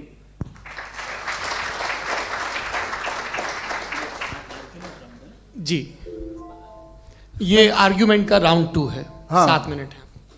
पहले तो मैं आपसे अर्ज करूं कि आपने कहा कि जब कायनात ही नहीं थी तो वक्त भी नहीं था, कुछ भी नहीं था। कैसे नहीं था? खुदा था। एक एग्जिस्टेंस तो था ना खुदा का। तो जब खुदा था तो वक्त भी होगा। ऐसा नहीं है कि कुछ भी नहीं था, खुदा था। अच्छा, बाकी ये कि आपने कहा साहब आप साबित कीजिए, आपके पास भी लॉजिक है, मेरे पास भी लॉजिक है। आप मेरा जिम्मेदारी नहीं है साबित करना कि खुदा है। बर्टन रसल ने बड़ी अच्छी बात कही। बर्टन रसल ने बड़ी अच्छी बात कही। मैं आपसे अगर ये दावा करूं कि एक चाय की केतली मरीख के चारों तरफ घूम रही है, मार्स के चारों तरफ, तो यह आपका काम नहीं है कि आप साबित करें कि कोई चाय की केतली नहीं है। ये मेरा काम है, मैंने दावा किया है। ये दावा तो मजहबी लोग करते हैं कि खुदा है, मैं क्यों साबित करूं कि नहीं है? जब तक आप मुझे कन्विंस नहीं कर देंगे मैं नहीं मानूंगा। आपकी जिम्मेदारी है, मेरी जिम्मेदारी नहीं है। दोयम ये कि ये जो आप कह रहे हैं, जो गैप्स हैं, ये गैप जब जब किसी मजहब को चैलेंज करते हैं, जब ऐसा कोई बात आती है तो हंगामा हो जाता है कि जब वो चैलेंज करें किसी फेथ को। ये तमाम साइंस जो है इसे मुख्तलिफ जगहों पे मुख्तलिफ वक्तों में मज़हब ने रोकने की कोशिश की है। ये किताब है religion and science Burton Russell की, पढ़िएगा, अच्छी लगेगी आपको। तारीख़ ही है साइंस, मज़हब की साइंस से उसका यही रिश्ता है। अच्छा, अब ये हम सोचें कि बहरहाल ये वजूद जो है मज़हब और ये बिलीव इन गॉड इंसान को बेहतर बना देता है, तो एक काम कीजिए, हिंदुस्तान वर्ल्ड का नक्शा लीजिए और मार्क कीजिए कि रिलीजन कहाँ कहाँ ज़्यादा है, कहाँ कहाँ, चाहे वो लैटिन अमेरिका हो या मिडल ईस्ट हो या फार ईस्ट हो या हिंदुस्तान के वो इलाके जहाँ मजहबियत ज़्यादा है। रख दीजिए नक्शा अलग। अब दूसरा नक्शा कि कहाँ कहाँ नाइंसाफ़ी, रिप्रेशन, औरतों के हुकूक की पामाली, जुल्म, डिक्टेटरशिप कहाँ है, नक्शा एक ही होगा। तो आप मुझे बताएं कि जो इसका तरकीब इस्तेमाल क्या है, खुदा का तरकीब इस्तेमाल तो बताइए। आप छोटी सी दवा सड़क पे बेचते हैं उसकी भी तरकीब इस्तेमाल बताते हैं। इसके इस्तेमाल से तो फ़ायदा नहीं हुआ किसी को। जो सारे के सारे ख़राब मुल्क हैं, ख़राब समाज है, वो सारे जुल्म खुदा के नाम पे करते हैं। वो गलत करते हैं, सही करते हैं, मुझे क्या लेना देना उससे। इस्तेमाल से मालूम होता ना। एक विस्की की बोतल कभी शायद देखी हो आपने, लाल रंग की होती है, उस पर रोशनी और छपड़ा इंतहाई खूबसूरत लगती है, क्या बिगाड़ रही है किसी का? उसका इस्तेमाल गलत है, इसलिए आप उसे नापसंद करते हैं। इसका इस्तेमाल गलत है, इस तसव्वुर का इस्तेमाल ही गलत है और हमेशा से गलत हुआ है। आप देख लीजिए, इंसानी तारीख देख लीजिए, आज देख लीजिए, हिंदुस्तान देखिए, दुनिया देख लीजिए, क्या हो रहा है। इसे कैसे इस्तेमाल कर रहे हैं फेथ वाले लोग? क्या फेयर हैं, जस्ट हैं, जो अपने खुदाओं पे यकीन रखते हैं? वो किस तरह के लोग हैं? वो लोगों को इंसाफ देते हैं, वो बेहतर इंसान बने। तो इस दवा का फ़ायदा क्या है? चलो बहुत फ़ायदा हो रहा तो मैं इस्तेमाल कर लूँगा, मुझे तो इस दवा का कोई फ़ायदा दिखता ही नहीं। मुझे तो ऐसा लगता, मैं एक और बात बताऊँ, अगर कोई आदमी मजहबी है और अच्छा आदमी है तो मैं उसकी बहुत इज्जत करता हूँ, इसलिए कि मेरा ख्याल है मजहबी आदमी का अच्छा होना मुझसे अच्छा होने से ज़्यादा मुश्किल है। भाई हर चीज़ की एक लिमिट है। आप इतना भाग सकते हैं, इतना नहीं भाग सकते, इतना वज़न उठा सकते, इतना नहीं उठा सकते, इतना दूर देख सकते हैं, इतना दूर नहीं देख सकते। उसी तरह कॉमन सेंस कहता है कि आप में नेकी का भी एक कोटा होगा। अब आप अगर सुबह जाते हैं अपनी इबादत गाह और इबादत करते हैं तो बाहर निकलते हैं तो आप तो यही महसूस करते हैं कि आपने एक बहुत अच्छा काम किया, आपकी नेकी का एक बहुत बड़ा कोटा खर्च हो गया जिससे किसी का कोई फ़ायदा नहीं हो। मैं तो नहीं जाता हूँ तो मुझे तो किसी को खाना खिलाना पड़ेगा, किसी बेवा की मदद करनी पड़ेगी। मैं अपना कोटा कैसे कंज्यूम करूँ? आप अपना कोटा, सारे मजहबी लोग इंतहाई यूजलेस कामों में यूज़ करते हैं। उसके बाद भी अगर आप में बच्ची है थोड़ी सी शराफत तो भाई वाह, क्या बात है।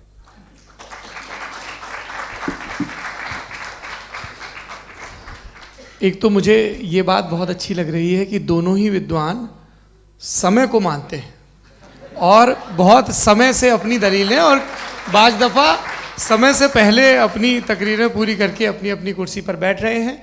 ये इस आर्ग्यूमेंट का राउंड 2 पूरा हुआ। अब रिबटल का राउंड 2 है और उसके बाद क्रॉस एग्जामिनेशन होगा। नहीं, आपका आर्ग्यूमेंट हो गया सर। हमारे यहाँ स्कूल के सिलेबस में पंच परमेश्वर कहानी पढ़ाई जाती है, प्रेमचंद जी की लिखी हुई। आप निश्चिंत रहिए, आपकी कोई राउंड में मिस नहीं होने दूंगा। रिबटल का राउंड 2 मुफ्ती शमाइल नदवी साहब।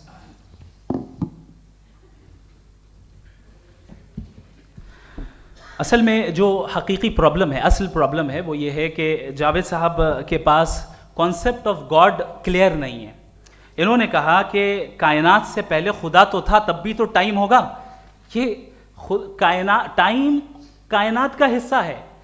हम खुदा, उस खुदा को मानते हैं, नेसेसरी बीइंग का टाइमलेस होना ज़रूरी है, चूँकि वो टाइम का क्रिएटर है।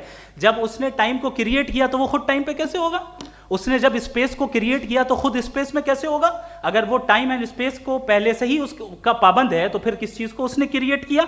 लिहाजा ये सवाल गलत है कि खुदा था तो टाइम होगा, बिल्कुल नहीं। टाइम के पाबंद हम है, खुदा नहीं है। हम फिजिकल वर्ल्ड से ताल्लुक रखते हैं, वो मेटाफिजिकल रियलिटी है। दूसरी चीज इन्होंने मिसाल दी कि चाय की केतली हवा में घूम रही होगी, और पता नहीं शायद वो बर्टन रसल का उन्होंने हवाला दिया। बहरहाल यही प्रॉब्लम है। प्रॉब्लम यही है कि हम चीज़ों के दरमियान डिफ्रेंशिएट नहीं कर पाते हैं। ये जो आपने मिसाल दी ये इमेजिनेशन है, और मैं जो साबित कर रहा हूं वो लॉजिकल नेसेसिटी है। आप इमेजिन करने आए तो कुछ भी करें, जुपिटर में पिंक एलिफेंट होगा, यूनिकॉर्न होगा, करें, उससे कायनात पे क्या फर्क पड़ता है? उससे आप लॉजिकल नेसेसिटी साबित नहीं कर सकते। मैं तो उस प्राइम कॉज की बात कर रहा हूं, उस नेसेसरी बीइंग की बात कर रहा हूं जिसके बगैर इस कायनात का एग्जिस्टेंस मुमकिन नहीं है। दूसरी चीज, मजहब को साइंस चैलेंज करती है वगैरह वगैरह, ये हमारा टॉपिक ही नहीं है। मैं इस पर बात करूंगा तो फिर मेरा वक्त चला जाएगा। मजहब के ऊपर चूंकि हमारी डिस्कशन नहीं है, साइंस को मजहब और बिलखुसूस मैं और हमारा वर्ल्ड व्यू कम अज़ कम साइंस को पीछे नहीं करता है, साइंटिज्म की मजम्मत करता है। इसकी वजाहत मैंने पहले कर दी। दूसरी चीज़ इन्होंने कहा वर्ल्ड का नक्शा लीजिए, वर्ल्ड मैप लीजिए, दो अलग अलग जगह की। हज़रत मैंने ये होमवर्क किया था, और मैंने मिडिल ईस्ट का एक नक्शा लिया और यूरोप का एक नक्शा लिया। ये मजहबी इलाका और ये लिबरल और एथीस्ट इलाका। मुझे पता चला कि सबसे ज़्यादा रेप केसेस जो हैं वहाँ पर है।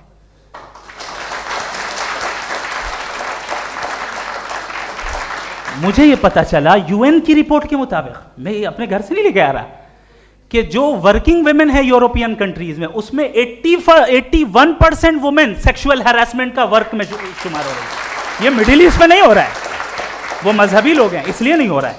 दूसरी चीज आपने ये कहा कि मजहबी आदमी का अच्छा होना हमारे अच्छे होने से बहुत मुश्किल है, बहुत मुश्किल है। तो इसका मतलब यह है कि गॉड के अलावा आपके पास अच्छे और बुरे का कोई स्टैंडर्ड है। मैं चाहूंगा कि कन्वर्सेशनल स्टाइल वाली डिस्कशन और सेगमेंट पे इसी पे बात कर लेते हैं। Thank you very much.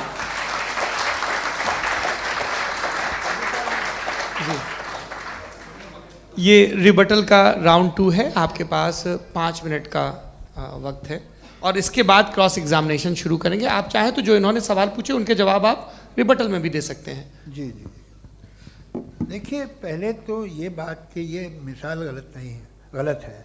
इन्होंने पहले ही हमको डिसार्म कर दिया। कह लिया अकल से मामला सॉल्व नहीं हो सकता, लॉजिक से आप पहुंच नहीं सकते। ये एक मेटाफिजिकल चीज़ है। मेटाफिजिकल अजीब सा लफ्ज़ है, ठीक से किसी को माने नहीं मालूम इसके, तो ऐसा लगता है कुछ बड़ी चीज़ है। अरे भाई क्या होता है मेटाफिजिकल, बताओ, खड़ी हो। ये एक लफ्ज़ है जो कहीं भी इस्तेमाल हो जाता है। जब आप एक बात कर रहे हैं और आप मुझसे बहस कर रहे हैं तो मुझे मेटाफिजिकल मत बताइए, आप लॉजिकली मुझे प्रूव किए। और अगर लॉजिकली आप नहीं बात करते साहब ये मेटाफिजिकल है, तो फिर हम आप बात क्या कर रहे हैं? मेरा आपका किस ज़बान में कॉन्वर्सेशन होगा? और ये कहना कि वक्त पहले नहीं था, तो फिर क्यों कहते हैं ये हमेशा से और हमेशा रहेगा? हमेशा वक्त है, तो आप कैसे कहते हैं वो हमेशा से है और हमेशा रहेगा? हमेशा का मतलब है कोई वक्त, अगर वक्त ही नहीं है तो हमेशा कैसे? बाहर वो रहेगा। अब मैं ये देखता हूँ, आपने कहा ना कि वहाँ रेप ज़्यादा होते हैं, तो हम एक बात देखते हैं कि ये दुनिया जिस पे वो कादर मुतलक है, जिसकी मर्ज़ी के बगैर पत्ता भी नहीं हिलता, ओमनीपोटेंट है, ये दुनिया चल कैसे रही है? और इस दुनिया का हाल क्या है? 45,000 बच्चे जो 10 साल की उम्र से कम थे वो गाजा में मरे। भूख से काला हांडी में बच्चे मरते हैं और डिप्थेरिया से मरते हैं। डिप्थेरिया अजीब मर्ज है, गले में जाली बनना शुरू होती है, बच्चा नीला हो जाता है, गरीब का बच्चा, इसलिए कि उपास इलाज नहीं। ये कादर मुतलक है, जो चाहे कर दे। इससे आप दुआएं मांगते हैं हमारी ये काम कर दे वो कर दे, तो इसका मतलब डे टू डे लाइफ में वो इंटरफेयर करता है और ये देख रहा है वो। अगर वो वाकई भी है फॉर डिस्कशन सेक, तो मैं जब दुनिया देखता हूँ तो मेरे दिल में उसके लिए कोई इज्जत नहीं पैदा होती। ये क्या कर रहे हो तुम पूरे ऑल पावरफुल हो, ओमनीपोटेंट हो, ओमनी प्रेजेंट हो। तुम तो वहाँ गाजा में रहे होगे ना, तुम हर जगह हो। तुम देख रहे थे कि बच्चे की कैसे धज्जियाँ उड़ रही, तुम देख रहे थे और तुम चाहते हो मैं तुम्हारी परस्तिश करूँगा, तुम हो भी। अरे यार, इससे अच्छे तो हमारे चीफ प्राइम मिनिस्टर हैं, कुछ तो ख्याल करते हैं। कमाल है, आप किसकी इबादत कर रहे हैं? अगर वो है भी, ये दुनिया नाइंसाफी से, जुल्म से, जबर से, तशद्दुद से भरी हुई है। और आप ये मत कहिएगा कि वो देख रहा है और वो बताएगा एक दिन। अगर वो देख रहा है और इंटरफेयर नहीं करता तो आप दुआ क्यों मांगते? आप कहते हैं मेरा ये काम करा दे, इसके मतलब है वो दखल दे सकता है, वो आपको नौकरी दिलवा सकता है, भले दूसरे आदमी को न मिले, मगर आपका काम कर देगा चूंकि आपने दुआ मांगी है। तो जब वो आपको नौकरी दिला सकता है, लड़की की शादी कर सकता है, बेटे को ग्रीन कार्ड दिलवा सकता है, तो कम से कम ये जो मर रहे हैं बच्चे, इनको रोक दे, कुछ तो करे। मुझे तो दुनिया में, इस दुनिया का कोई मालिक है, इसका ओमनीपोटेंट कोई रूलर है, और ये दुनिया ऐसी चल रही है। मैं तो चाहूँगा कि भाई ना हो, अगर हो तो बड़ी शर्मिंदगी की बात है। शुक्रिया।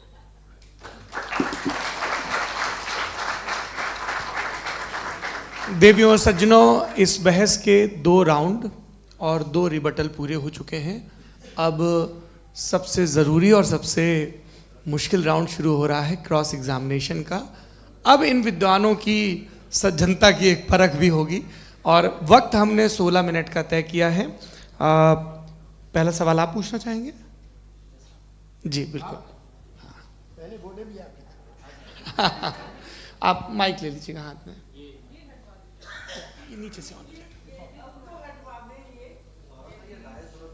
जी मैं बोलता हूँ, ये डायस हटा सकते हैं क्या हम थोड़ा क्विकली?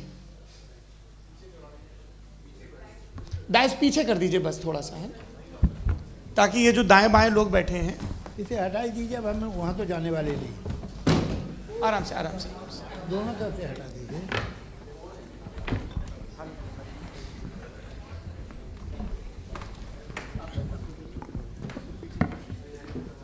इस बीच आप लोग भी अपने अपने सवाल तैयार कर लें।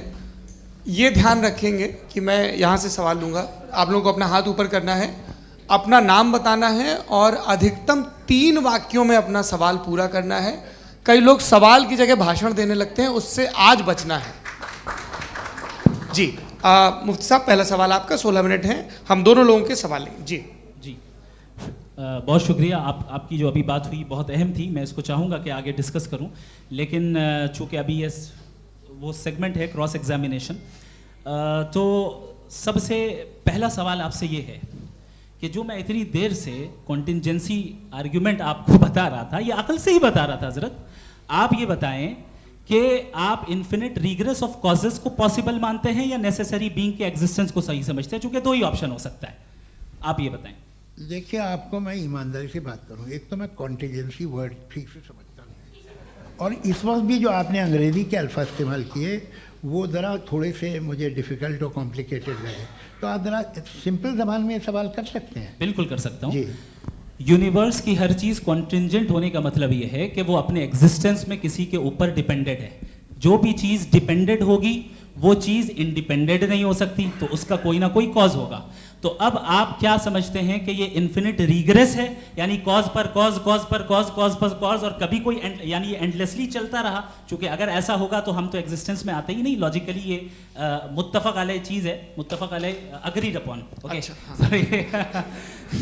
इस पे हमने एग्री किया था कि मुश्किल शब्द आएगा तो अर्थ बताना पड़ेगा। तो इन्फिनिट रिग्रेस तो पॉसिबल नहीं है, तो कहीं ना कहीं आपको रुकना पड़ेगा ऐसे नेसेसरी बीइंग पर। नहीं, कोई ज़रूरत नहीं रुकने की। किसने कहा आप रुकना पड़ेगा? आप रुकते हैं खुदा पे, आप नहीं रुकते। आप कहते हैं वो हमेशा से, जब उस वक्त से जब वक्त नहीं था। आप कहाँ रुकते हैं कि अब हुआ था वो? आप नहीं कहते। हम क्यों नहीं मान सकते कि यूनिवर्स जो है और बल्कि मल्टीवर्सेस जो है वो हमेशा से हैं, वो बनती हैं, बिगड़ती हैं। एक हमारे यहाँ एक चीज़ है ब्लैक होल, वो समेट लेता है वापस, फिर ब्लास्ट होता है, फिर फैल जाता है। और इसमें हमारी तो खैर कोई औकात ही नहीं है इंसान की। एक छोटे से ज़र्रे पे हम 50-60 साल की उम्र रखते हैं, जो करोड़ों अरबों साल की कायनात है उसमें, और पैदा भी नहायत ही बेहुदा वजह से हुए थे। तो इसमें ये सोचना कि इसकी वजूहात और ये क्यों है, ये डिपेंडेंट है, ये हम देख रहे हैं। क्या मालूम, आप सोचिए कि ये जो फैल रही है कायनात, ये कहाँ फैल रही है, ये कहाँ जा रही है, और ये फैल क्यों रही है? अरे बना ली थी तुमने, रुको भैया, हाँ काफ़ी है। ये फैल क्यों रही है? ये और कौन सी कायनात जिसे मैं दूरबीन से देखता हूँ तो 2 बिलियन लाइट ईयर पे है, उससे मेरा कोई वास्ता ही नहीं है।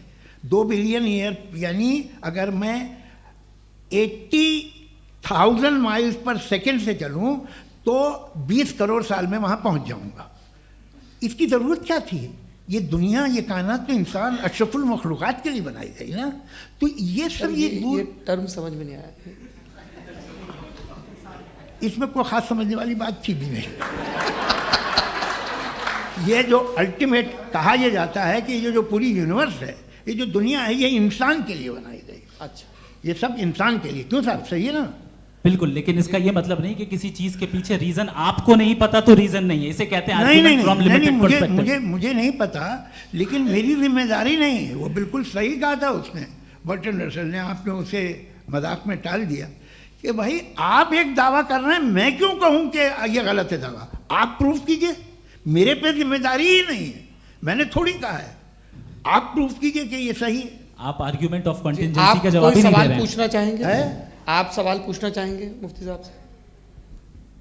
क्योंकि ये क्रॉस एग्जामिनेशन का दौर है। आप जैसे पहले बोल रहे थे फेथ को लेके कुछ। मैं ये पूछना चाहूँगा कि खुदा ने जो भी रेवलेशन किए हैं, एक मज़हब के नहीं, बहुत से मज़हबों में किए हैं, अलग अलग रेवलेशन है। कहीं कुछ एक बातें हैं, कॉन्ट्रडिक्शन भी है आपस में, कहीं कुछ आप कर सकते हैं, कहीं कुछ नहीं कर सकते। ऐसा नहीं है कि सबकी कोड ऑफ मॉरल एक है। तो ये किस्सा क्या है? अब आप ये देखिए कि मुझे कभी कभी लगता है कि ये जो फुटबॉल फाइनल होता है, लाखों लोग होते हैं, फिर वो टीवी कवर कर दी, करोड़ों लोग, अगर उसमें खुदा की एक बूमिंग आवाज़ आ जाती, मैं गॉड हूँ, तो सारे लोग अभी सुन लेते और टीवी पे भी सुन लेते, किस्सा ख़त्म होता।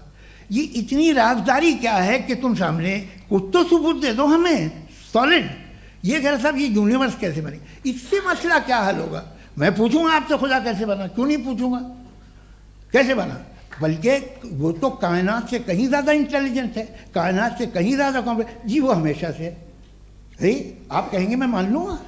अच्छा, दोयम वो कादिर मुतलक, यानी कादिर मुतलक का मतलब ओमनीपोटेंट, वो जो चाहे कर सकता है। आपको नौकरी दिलवा सकता है, आपकी अच्छी जगह शादी करवा सकता है, आपके पड़ोसी का मुकदमा हरवा सकता है, आपको जिता सकता है, सब काम करता है।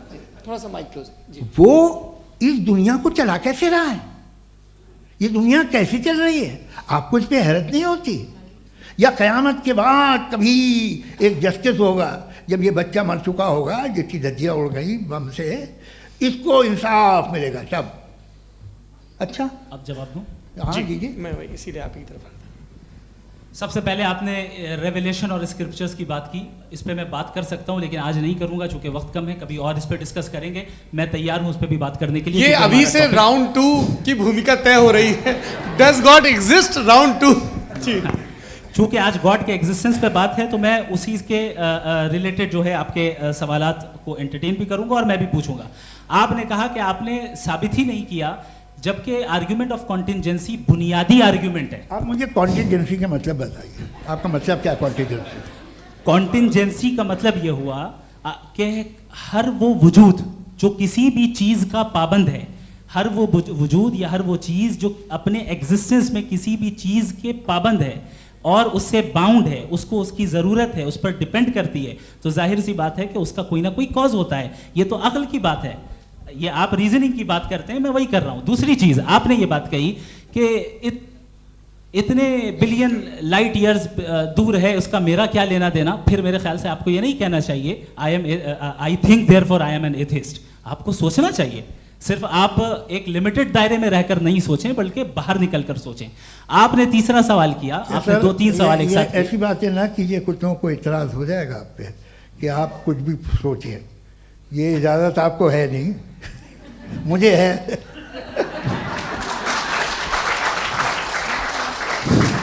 जी, आपने प्रॉब्लम ऑफ इविल के ताल्लुक से सवाल किया और बार बार आप एक लफ्ज रिपीट कर रहे हैं कि ओमनीपोटेंट गॉड है। ऑल पावरफुल गॉड है। यही तो दरअसल समझना है कि गॉड का कॉन्सेप्ट क्या है। प्रॉब्लम ऑफ इविल जो है, प्रॉब्लम ऑफ इविल दर हकीकत दो असम्पशंस पर कायम है। अगर आप इन दो असम्पशंस को समझ जाएं तो ये प्रॉब्लम नहीं रहेगी, आर्ग्यूमेंट आपको समझ में आ जाएगी कि ये कोलैप्स कर जाता है। पॉइंट नंबर 1, यानी जो आपका सबसे पहला फॉल्स असम्पशन है कि गॉड मर्सीफुल है, ओमनीपोटेंट है, दुनिया में जुल्म हो रहा है।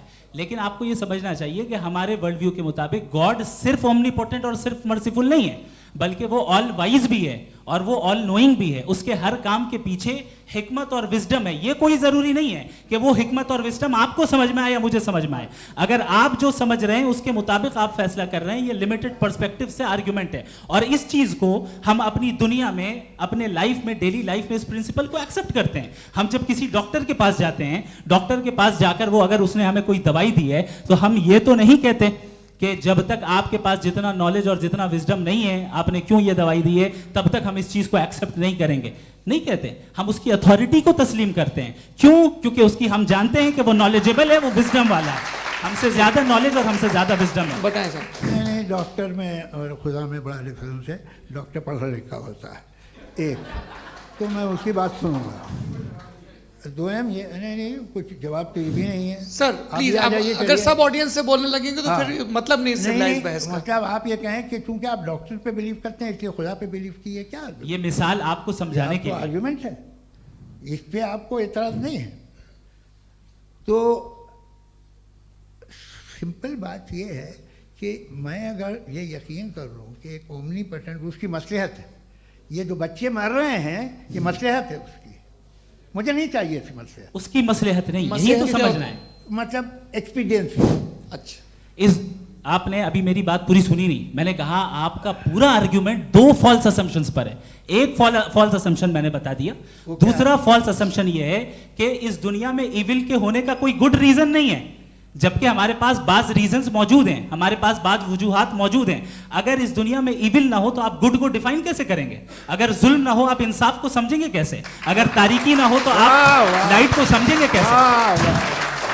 बहुत अच्छे। अभी और सुन लें, अभी और बाकी है। ये तो बात बहुत पसंद आई साहब मुझे, कि जब तक रेप ना हो तब तक औरतों की इज्जत का ख्याल आपने मेरा जवाब पूरा सुना ही नहीं। जब तक के बच्चों का कत्ल ना किया जाए तब तक आपको बच्चों की मासूमियत की इज्जत है। आपने पूरा जवाब सुना ही क्या नहीं। बात है, क्या आपने नुक्ता निकाला हुआ? आपने पूरा जवाब सुना ही नहीं। आप सुन लें, मेरी बात सुन लें।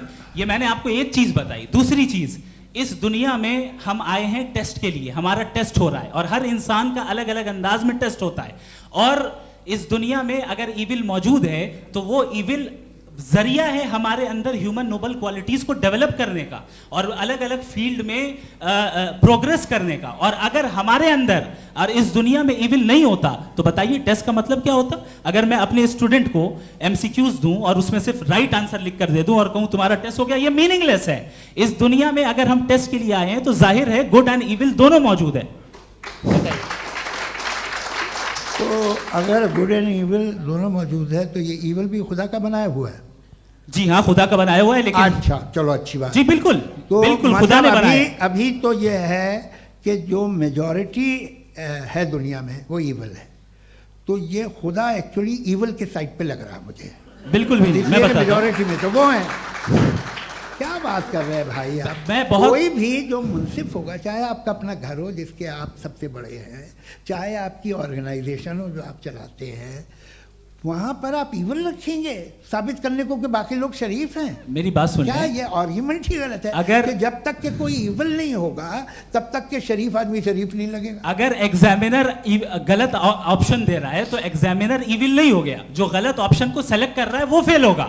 क्रिएटर ने इविल को बनाया है लेकिन वो इविल नहीं है। अच्छा सुनिए मेरी बात, चलिए, लेट मी कंप्लीट सर। जी जी। क्रिएटर ने इविल को बनाया है टेस्ट के लिए, वो इविल नहीं है। इविल वो होगा जो उसे इख्तियार करेगा।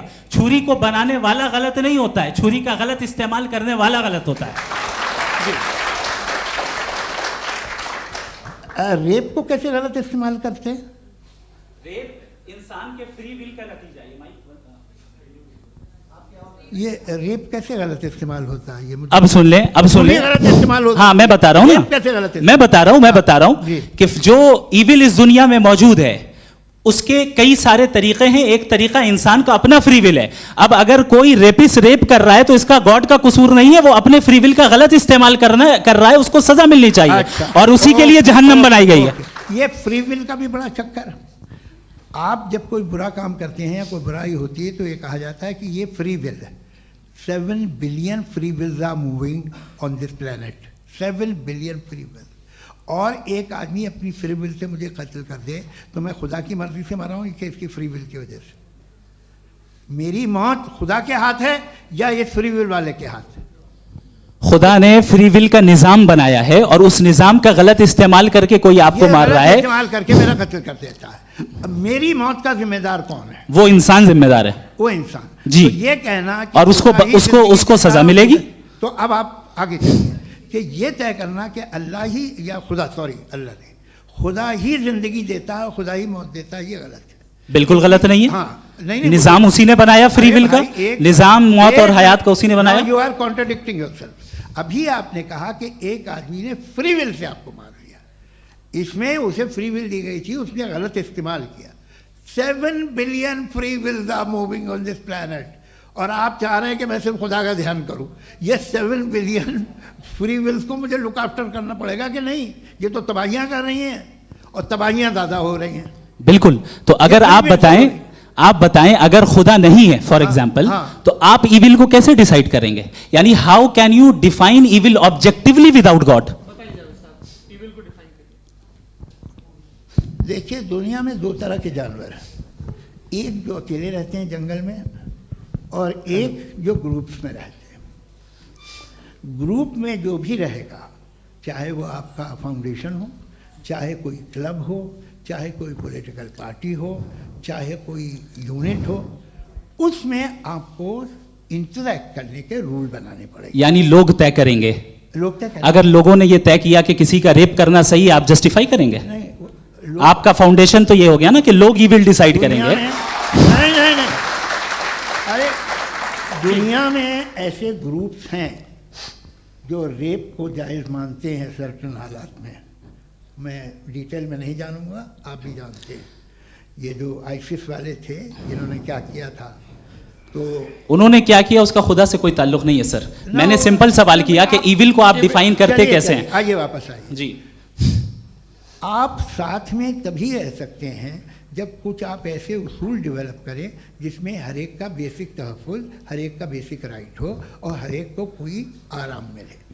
यही तरीक़ा है किसी भी ऑर्गेनाइजेशन जिसमें एक से ज़्यादा लोग हैं और वो ऐसे चलती है ज़िंदगी। उसमें अगर आप गड़बड़ करेंगे तो तबाही होगी, नुकसान होगा, बर्बादियाँ आएंगी। और अगर उसमें आप घर ले लीजिए ना, एक हस्बैंड है, एक वाइफ है, बच्चे हैं, वालदा भी हैं, 2 बहनें भी हैं, एक भाई भी है। अब इसमें कोई निज़ाम आपको चाहिए साथ में रहने का, और एक दूसरे पे भरोसा रहे, एक दूसरे के बहीख्वाह हों, एक दूसरे की मदद करें, ऐसी जिंदगी। सर आपकी बात आ गई। आप ये कह रहे हैं कि लोग डिसाइड करेंगे क्या सही है क्या गलत है, यही है? मेजॉरिटी डिसाइड करेगी क्या सही है क्या गलत है? अरे भाई बिल्कुल। मेजॉरिटी अगर ये कहे कि नाजी जर्मनी के साथ जिस तरह मेजॉरिटी थी कि जेनोसाइड करना सही है, आप जस्टिफाई करेंगे? उस वक्त आपका ये सवाल सिर्फ उसके बाद क्लोजिंग। हाँ, उस वक्त प्लेनेट पे जो लोग थे, हाँ। उनमें कितने लोग हिटलर को सही समझते? अच्छा, प्लेनेट की मेजॉरिटी तय करेगी सोसाइटी की नहीं। प्लेनेट की मेजॉरिटी गॉड के एग्जिस्टेंस को सही मानती है, आप क्यों नहीं मानते? ये हेलो ये क्रॉस क्वेश्चन का राउंड यहाँ पर समाप्त होता है। और ये बड़ा अच्छा है कि इस तरह से फ्रेगमेंट कर दिया गया है ताकि जो मरकरी मैं ऊपर एक जा रहा है बात का नीचे आ जवाब जाए। दे दूं। जी। प्लेनेट की ज़्यादातर मेजॉरिटी कुछ दूसरे मजहबों के खुदा को मानती है। आप उन्हें क्यों नहीं, आप तो मेजॉरिटी की बात कर रहे अच्छा, हैं। ये मैंने क्लोजिंग majority की बात- आप ये कह रहे हैं इविल और गुड को डिसाइड मेजॉरिटी करेगी। मेजॉरिटी जो कर दे वो सही हो जाएगा। अरे क्लोजिंग इसको जैसा आप ही लोगों ने तय किया है उसी फॉर्मेट को फॉलो कर लेते हैं। हाँ भाई, मैंने तो भले लोगों पे एतबार किया और तब मॉडरेशन तय किया। जी, आपके पास 5 मिनट का वक्त है, क्लोजिंग आर्ग्यूमेंट है, उसके बाद हम ऑडियंस से क्वेश्चन आंसर लेंगे जावेद साहब की क्लोजिंग आर्ग्यूमेंट के बाद। ओके, टाइम स्टार्ट्स बहुत शुक्रिया। जी। हमारा जो टॉपिक है डज गॉड एग्जिस्ट, मैं इस पे इतने एकेडमिक तैयारी करके आया था मुझे था कि मैंने सोचा था कि कई सारे मैं आर्ग्यूमेंट्स दूंगा, लेकिन वक्त की भी किल्लत और जावेद साहब बार बार इधर उधर चले जा रहे थे तो उसको भी थोड़ा एंटरटेन करना पड़ गया। डज गॉड एग्जिस्ट पे मैं एक ही आर्ग्यूमेंट दे पाया। आर्ग्यूमेंट्स बहुत हैं और डेफिनेटिव आर्ग्यूमेंट्स हैं, और मेरे आर्ग्यूमेंट को किसी एक राउंड में भी इन्होंने एंटरटेन नहीं किया और रेफ्यूट नहीं किया। एक राउंड में भी नहीं, एक राउंड में भी नहीं। कौन सा? और ना ही अभी अभी आपका क्लोजिंग आर्गुमेंट आएगा नहीं, वो उसमें। बता देना। Argument of contingency sir. अरे मैं आपसे कई बार कह चुका हूँ कंटीजेंसी का मतलब अब क्या मैं है? कैसे सर, सर, समझाऊं please, आपको? please, और आपस में, हाँ, आप और please, कितने please, आसानी से समझाऊं मैं, मुझे तो नहीं समझ में आ रहा है। आप आप अपनी- sir, argument sir, of contingency Urdu में बोल सकते हैं। हाँ, आप अपनी बात पूरी कर लें जी। आखिरी 4 मिनट। दूसरी चीज, just a minute please ma'am, can I talk? दूसरी चीज ये है कि आपने एक तो इसका जवाब नहीं दिया, दूसरा आपने गॉड के ना होने पर कोई डेफिनेटिव आर्ग्यूमेंट नहीं दिया, सिर्फ मजहब पे बात कर रहे हैं आप। मजहब तो आज हमारा टॉपिक ही नहीं था। आज तो हमारा टॉपिक हो, आप मजहब से ले लेकर आईएस तक चले गए। भाई हमारा क्या ताल्लुक है उससे? We condemn them. और उसका गॉड से क्या ताल्लुक है? अगर कोई गलत काम कर रहा है, किसी ने किसी को कत्ल किया, किसी ने किसी का रेप किया, उसको सजा मिलनी चाहिए। और आपके पास कोई भी rational strong foundation of morality नहीं है। आपने कहा कि मेजॉरिटी तय करेगी सोसाइटी की, वो सही होगा। मैंने कहा हिटलर को, फिर आप सही कहेंगे नहीं नहीं नहीं नहीं, प्लैनेट की सोसाइटी की मेजॉरिटी तय करेगी। तो प्लैनेट की मेजॉरिटी गॉड के एग्जिस्टेंस को मानती है, आप कह रहे हैं ये रिलीजियस है। तो यानी आपके पास कोई स्ट्रॉन्ग फाउंडेशन नहीं है ऑब्जेक्टिव मोरालिटी का। ऑब्जेक्टिव मोरालिटी का अगर कोई फाउंडेशन है तो वो सिर्फ गॉड है, गॉड है, गॉड है। थैंक यू जी, ये मुफ्ती शमाइल नदवी साहब का क्लोजिंग आर्ग्यूमेंट था। अब हमारे पास जी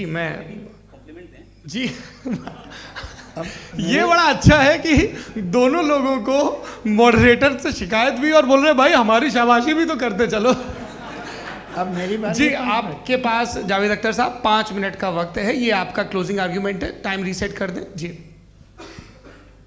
देखिए, बहुत सारी बातें हैं। गॉड का डेफिनेशन दुनिया के किसी भी रिलीजन में है कि वो ओमनीपोटेंट है, ओमनी प्रेजेंट है, he is just, he is kind, he loves you and so on. मैं जब दुनिया देखता हूँ तो मुझे कोई ऐसा सुप्रीम पावर यहाँ दिखाई नहीं देती है जो इंसान की बहबूदी के लिए कुछ कर रही हो, कमज़ोर को बचा रही हो, मदद कर रही हो, जालिम को पीछे हटा रही हो। मैं नहीं देखा, तारीख़ में नहीं। एक तो अगर है और ये देख रहा है तमाशा, तो उसका होना न होना बराबर है। दोयम ये कि ये जो है, जब आप ये कहते हैं कि कायनात जिसकी कंटीजेंसी है, मैं देखिए वो लफ्ज़ इस्तेमाल किया मैं, तो ये कैसे हो सकती है भाई? और फ़ौरन आप सरेंडर कर देते हैं कि जाहिर है कि इसका बनाने वाला तो इससे 10,000 गुना ज़्यादा कॉम्प्लिकेटेड होगा। उस पर आपके होने पे कोई इतराज़ नहीं है। उसे वो टाइमलेस है, वो पहले से था, टाइम तो बहुत बाद में आया। ये सब आप मानने को तैयार है जिसका आपके पास कोई सबूत नहीं, आपके पास कोई रीज़न नहीं है। आपकी तारीख क्या है मज़हबों की? बिलीफ की, जो खुदाओं का बिलीफ है, ये कॉन्स्टेंटली गलत साबित होता रहा है। मतलब आप कहें कि अरिस्टोटल के ज़माने में तो सब जाहिल थे, वो भी इतने ही यकीन से खुदा पे यकीन रखते थे, जो अब नहीं रहा। ये भी नहीं रहेगा, आप लिख लीजिए। और इसके आसार आपको दुनिया में दिखाई देना शुरू हो चुके हैं। ये बहस क्या आज से 100 साल पहले इस तरह हो सकती थी? यहाँ तक तो आपको हम ले आए हैं। तो सर अरे इनको मदद की ज़रूरत नहीं भाई, ये सेल्फ सफिशिएंट आदमी है, आप क्यों इनकी मदद कर रहे हैं? Sir please. तो ये जो है तमाम बातें अपनी जगह हैं। ये एक पैकेज है। आप अकेले, कोई आदमी ऐसा नहीं जो सिर्फ गॉड को मानता हो। उसके साथ बहुत पैराफर्नेलिया आता है, अलग अलग पैराफर्नेलिया आते हैं। They have always created chaos in the society. मैं तो आपको सीधा ऑफर देता हूँ कि दुनिया में 10 इम्पॉर्टेंट बिलीव्स हैं। आप एक मानते हैं, 9 नहीं मानते, 9 में आप एथियस्ट हैं, 9 को आप बिल्कुल रीजनेबली मेरी तरह देखते हैं। तो 90 मजहबी आदमी भी 90% एथियस्ट है। वो दूसरे खुदा नहीं मानता, एक खुदा मानता है, अपना वाला, बाकियों को कहता है गलत है। अगर आप मानना ही बंद कर दें तो आपका 10% चांस है कि आप सही हैं और 90% चांस है कि आप गलत हैं। मेरा मशवरा है, आप मानना छोड़ दिए तो 50% चांस होगा कि आप सही हैं और 50% चांस होगा, 40% आप गेन करेंगे बाय बिकमिंग एन एथियस्ट।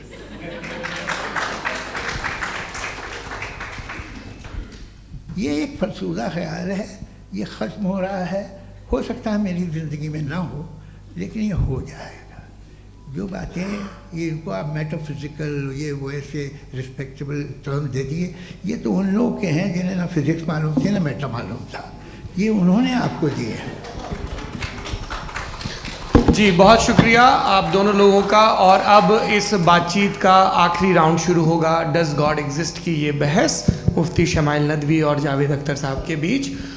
आप लोग अपने अपने हाथ ऊपर करेंगे, मैं यहाँ से तय करूँगा। और माइक हमारे पास है क्या? एक ही माइक है ऑडियंस के लिए? 2 माइक है, एक इस तरफ एक इस तरफ, ठीक है। तो जी सबसे पहले हमारी सहयोगी हैं मारिया शकील जी, पूछिए सवाल। थोड़ा सा रुकेंगे ताकि कैमरे का फ्रेम आप पर आ जाए, आपकी तो प्रैक्टिस है टीवी की। जी नदवी साहब, मैं खुदा को मानती हूँ, पहले मैं इसी प्रमाइस से शुरू कर रही हूँ और ये बता रही हूँ आपको, मैं मानती हूँ। लेकिन कुछ सवाल हैं जो जावेद साहब ने उठाया, उसका जवाब आपको देना चाहिए। पहला सवाल ये कि गज़ा में सालों से छोटे बच्चे मर रहे हैं, वो उनको अगर खुदा मर्सीफुल है, हम मानते हैं कि अल्लाह ताला में बहुत ताकत है, तो वो बच्चे क्यों मर रहे हैं? दूसरी बात ये कि अगर कंटिजेंसी की जो आप बात करते हैं, पूरे मुस्लिम ममालिक मिल करके भी उन गज़ा के बच्चों को क्यों नहीं बचा पा रहे हैं? क्योंकि अगर वो चाहते, क्योंकि अल्लाह ताला उन पर हुकूमत करते हैं, सब पर हुकूमत करते हैं, तो वो उनको क्यों नहीं बचा? जी थैंक यू वेरी मच। बहुत अच्छा किया आपने इस चीज़ को जिक्र कर दिया, मैं इसको और अच्छे से एक्सप्लेन करने की कोशिश करता हूँ। देखें, जहाँ तक आपने कहा कि गज़ा के बच्चों को मारा जा रहा है, देखें 2 वर्ल्ड व्यू है, एक एथीस्टिक वर्ल्ड व्यू, एक थीस्टिक वर्ल्ड व्यू है।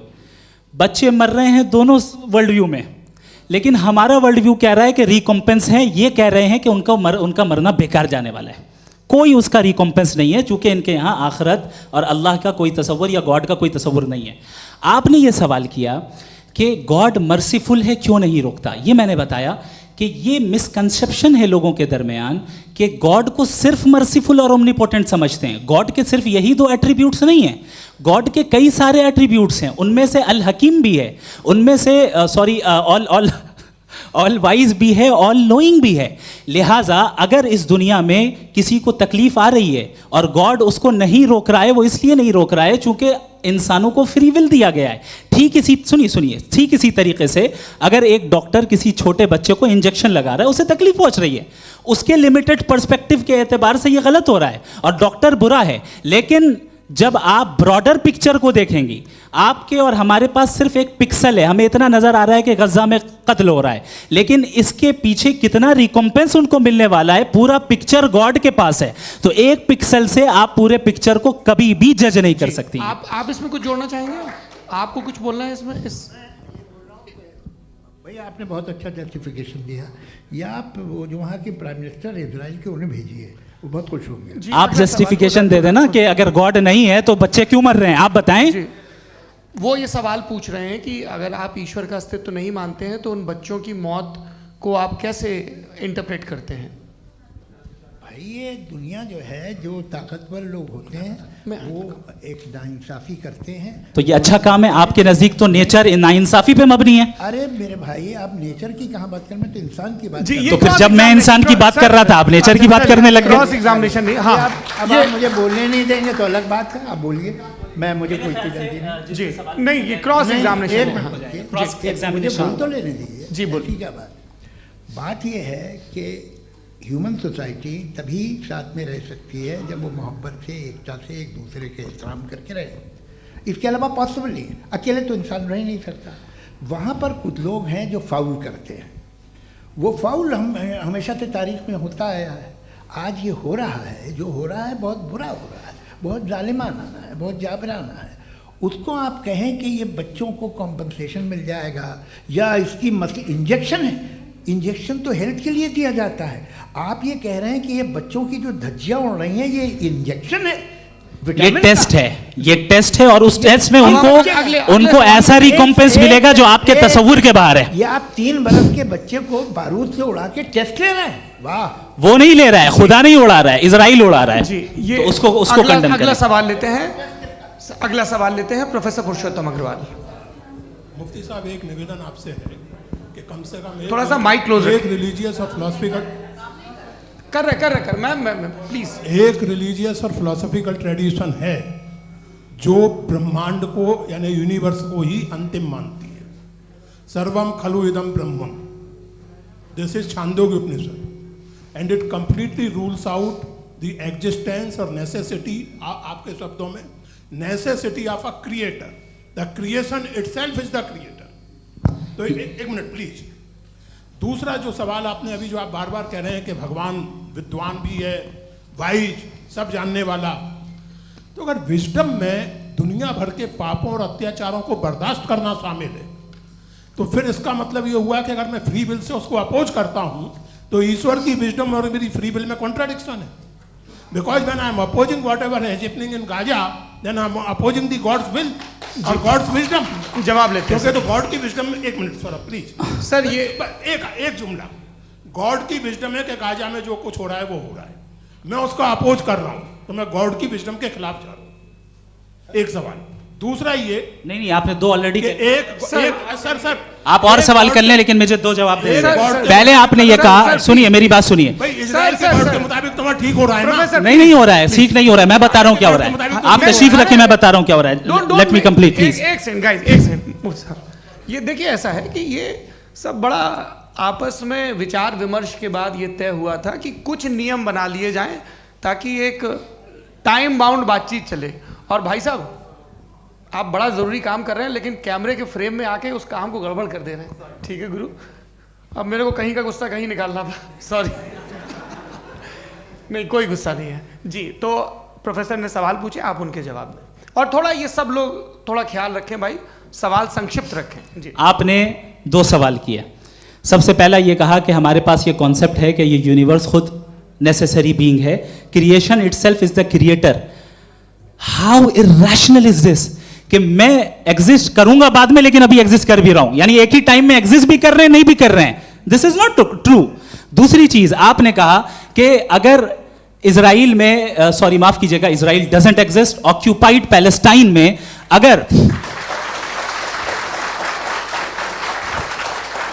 अगर ऑक्यूपाइड पैलेस्टाइन में बच्चों को मारा जा रहा है फ्री विल की वजह से और गॉड नहीं रोक रहा, ये कॉन्ट्रडिक्शन है। ये बताइए कि एक एग्जाम में एक बच्चा गलत आंसर लिख रहा है, सुनिए, एग्जामिनर चाहे तो रोक सकता है, क्यों नहीं रोक रहा है? ये कॉन्ट्रडिक्शन है, ये कॉन्ट्रडिक्शन नहीं है। माइक नहीं सर, ये आपस में जी, ये क्या आपका सवाल? माइक दीजिए। फ्री विल दिया गया है टेस्ट के लिए, अकाउंटेबिलिटी के लिए। अगर फ्री विल नहीं होता तो आप कहते हैं हमें रोबोट बना दिया गया। नॉट मिसरिप्रेजेंट माय पोजीशन, आपकी जो भी पोजीशन, मैं अपनी फ्री विल के नाते, अपने ह्यूमन विजडम के नाते गाजा में हो रही अत्याचार का विरोध करता हूं। बिल्कुल करना चाहिए। आपके हिसाब से मैं गॉड की विजडम का विरोध कर रहा हूं? बिल्कुल नहीं, जो हो रहा है गॉड की, बिल्कुल भी नहीं, बिल्कुल भी नहीं। उसका वहां पर गाजा में कत्ल होना ये इंसानों के गलत इस्तेमाल का नतीजा है, फ्री विल के इस्तेमाल का नतीजा है। गॉड इसका हुक्म नहीं देता, उससे रोकता है। यही तो मसला है ना, आपके लिए कॉन्सेप्ट क्लियर है? नहीं भाई, आपने तो बताया था इंजेक्शन लगाने से बच्चे को तकलीफ होती है, ये इंजेक्शन लगा। सर आप ऐसे रेटोरिक स्टेटमेंट दें तब तो कोई मसला नहीं समझते रहेंगे। This is a rhetoric statement, this is not a logical argument sir. I am sorry, I am sorry. आखिरी 30 मिनट बड़े मुश्किल होने वाले हैं जी। मुफ्ती साहब आगे बैठे हैं, इनको माइक दीजिए। हाँ तरुण, माइक आप अपने पास रखिए, आपको कैमरे का फ्रेम पता है जी। सबसे पहले दोनों को मुबारकबाद। एक सर अपना आप नाम बता दें। आप अमेरिका में शिकागो में रहते हैं, इतना मुझे याद है। बताया आपको, यासिर नदीम अलवाजदी मेरा नाम है। जावेद सर आपसे एक क्वेश्चन है इन्फिनिट रिग्रेस के ताल्लुक से। एक हाइपोथेटिकल सिनेरियो है, मसलन अगर आप सर माइक थोड़ा सा प्लीज क्लोज रखिए जी। अगर आप शायर इसलिए हैं कि आपके कोई उस्ताद शायर थे, और वो इसलिए शायर थे कि उनके कोई उस्ताद शायर थे, और इसी तरीके से हम माजी में पीछे चलते चलते चले जाएं और कहीं ना रुके, तो माफ कीजिएगा आप कभी शायर नहीं हो सकते। लेकिन आप शायर हैं, आपका शायर एग्जिस्ट करता है, इसका मतलब ये है कि आप कहीं ना कहीं रुके हैं। तो मेरा सवाल ये है कि क्या आप इन्फिनिट रिग्रेस ऑफ कॉजेस को लॉजिकल फैलेसी मानते हैं या नहीं मानते? हाँ या ना? मैं इन्हें लॉजिकल फैलेसी नहीं मानता हूँ, लेकिन मेरा प्रॉब्लम यह है कि जब मैं नहीं मानता हूँ तो I will continue with this logic जो फैलेसी नहीं हो। आप एक जगह रुक जाते हैं जाके, आप कहते हैं ये गेंद कैसे बनी, ये जजीरा कैसे बना, ये समंदर कैसे बना, ये ज़मीन कैसे बनी, और अचानक गॉड पे जाके आपको ब्रेक लग जाता है। एक बार आप सवाल नहीं करते कि भाई इनको बनाने वाला तो इनसे भी कॉम्प्लिकेटेड होगा, वो कैसे बना, उसके बारे में आपने इत्मीनान कर लिया, वो हमेशा से है। तो अगर आप उसे हमेशा से मानते हैं तो फिर ये मान लीजिए कि कायनात हमेशा से है, क्या तकलीफ है? फिर हम वजूद में नहीं आते। जी हैं? हम मौजूद नहीं। अच्छा सर क्यों नहीं हो मैं सकते? बताऊंगा, प्लीज प्लीज। जैसे मैंने मिसाल दी आपके शेर की। आपका शेर कभी वजूद में ना आता अगर शायर इसी तरह चलते रहते हमेशा। जी माइक मेरे ख्याल से एक सेकंड, इन्फिनिट रिग्रेस का कॉन्सेप्ट क्लियर नहीं हो पाया, ऐसे रहने दें, लेट्स मूव ऑन सर। ठीक है, हाँ थोड़ा सा मॉडरेटर का भी ख्याल रखें। नहीं आपने तो रखा है, आपने रखा है। यहाँ पे गौहर रजा साहब हैं, वो भी एक सवाल पूछना चाहते हैं। माइक नीचे से ऑन कर दिए, नीचे। पहले तो ये कह दूं कि मैं उन बच्चों से शर्मिंदा हूं जिनको गज़ा में कत्ल किया गया, क्योंकि हमारे होते हुए कत्ल किया गया। लेकिन उससे ज़्यादा शर्मिंदगी इस बात से हुई कि मुझे लगा कि मुफ्ती साहब उसको जस्टिफाई कर रहे हैं।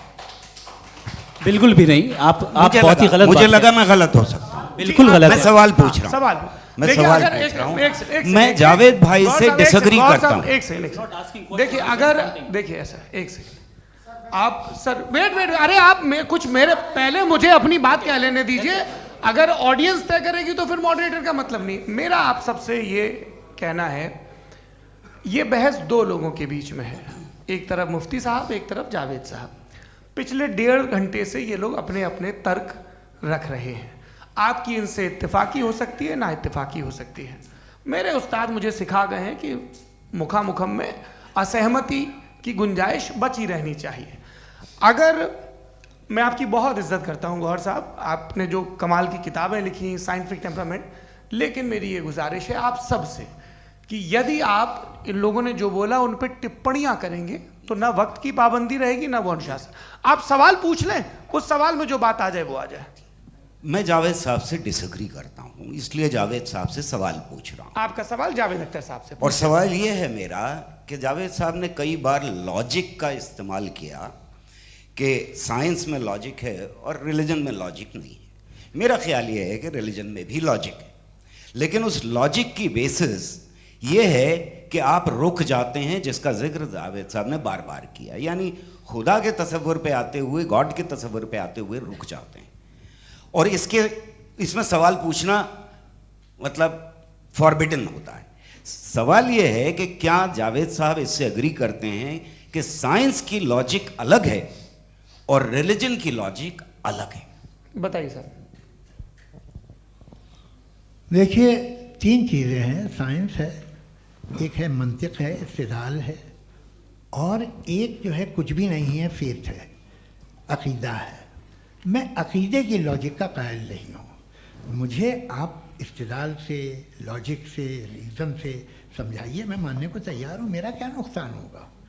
लेकिन ये कि अकीदे पे मैं नहीं जा सकता हूँ। अकीदे का मतलब है कि तुम ये मान लो, सवाल ना करो, ये नहीं।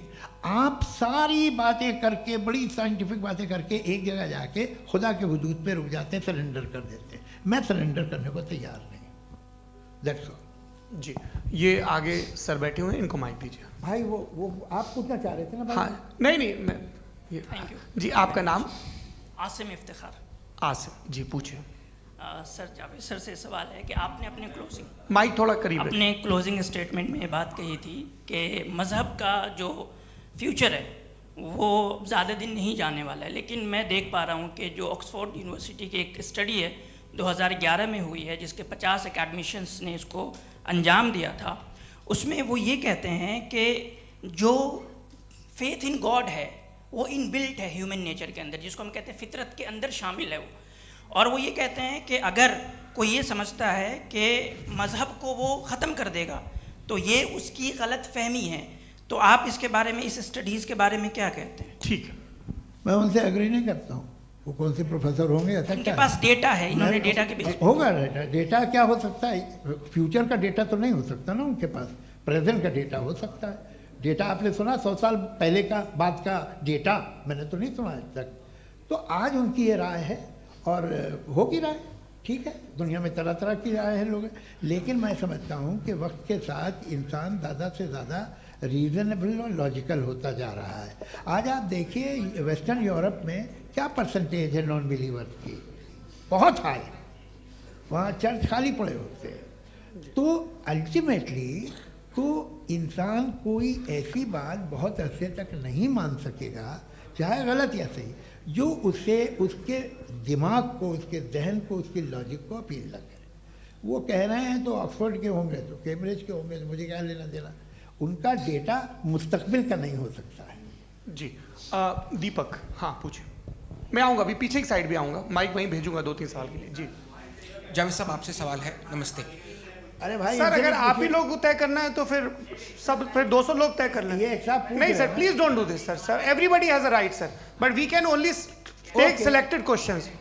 नो नो सर अरे ये भाई, यंग लोग आराम भी से। हैं तो इनकी ये एक अब बात उतने यंग, सुनिए। भाई आप यंग हैं कि नहीं हैं? एक मिनट, वो कह रहे हैं वो भी आइए, यंग हैं पूछ रहे हैं ना साहब, भाई। आप उनकी नौजवानी पर दावा उनको ही करने थे।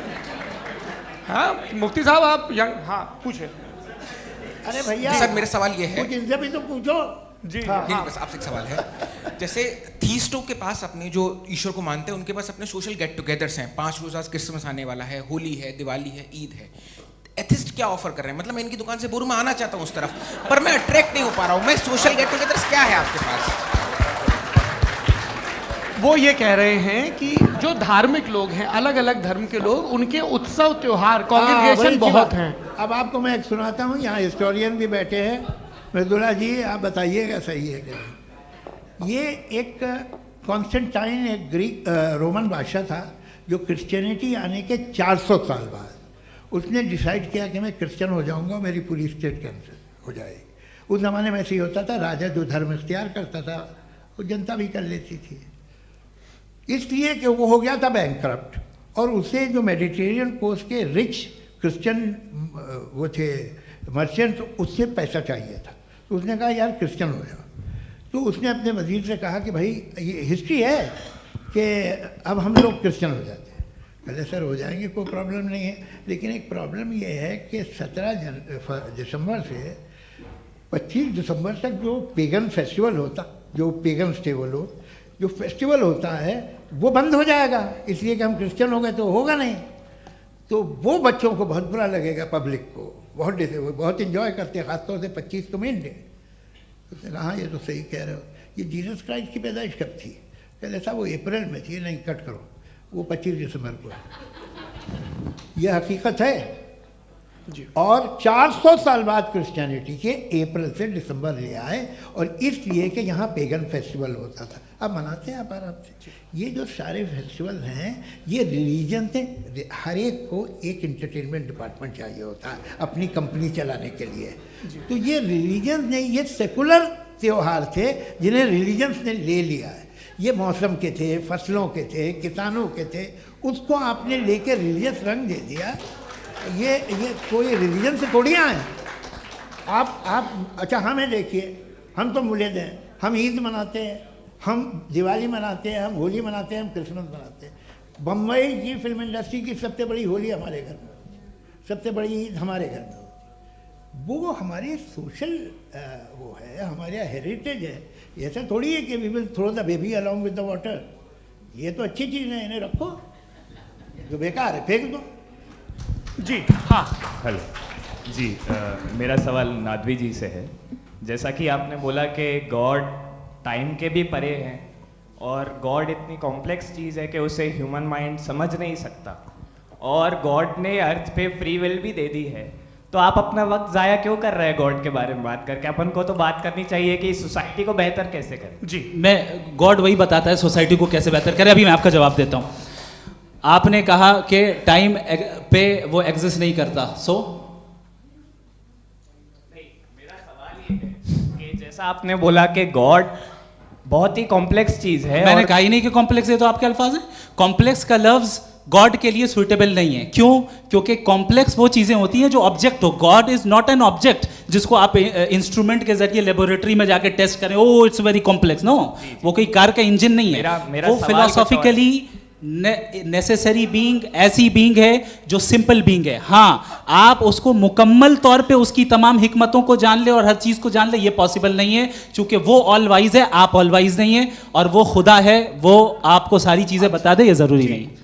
मेरा सवाल ये नहीं था, मेरा सवाल ये था कि जब गॉड इतना परे है इस दुनिया से कि उसने अर्थ पे फ्री विल भी दी है, हम सब ह्यूमंस की फ्री विल है, और जो सोसाइटी में हो रहा है वो अपन लोग डिसाइड करेंगे, तो अपन लोग डिसाइड नहीं करेंगे ना, अपन लोग डिसाइड नहीं करेंगे।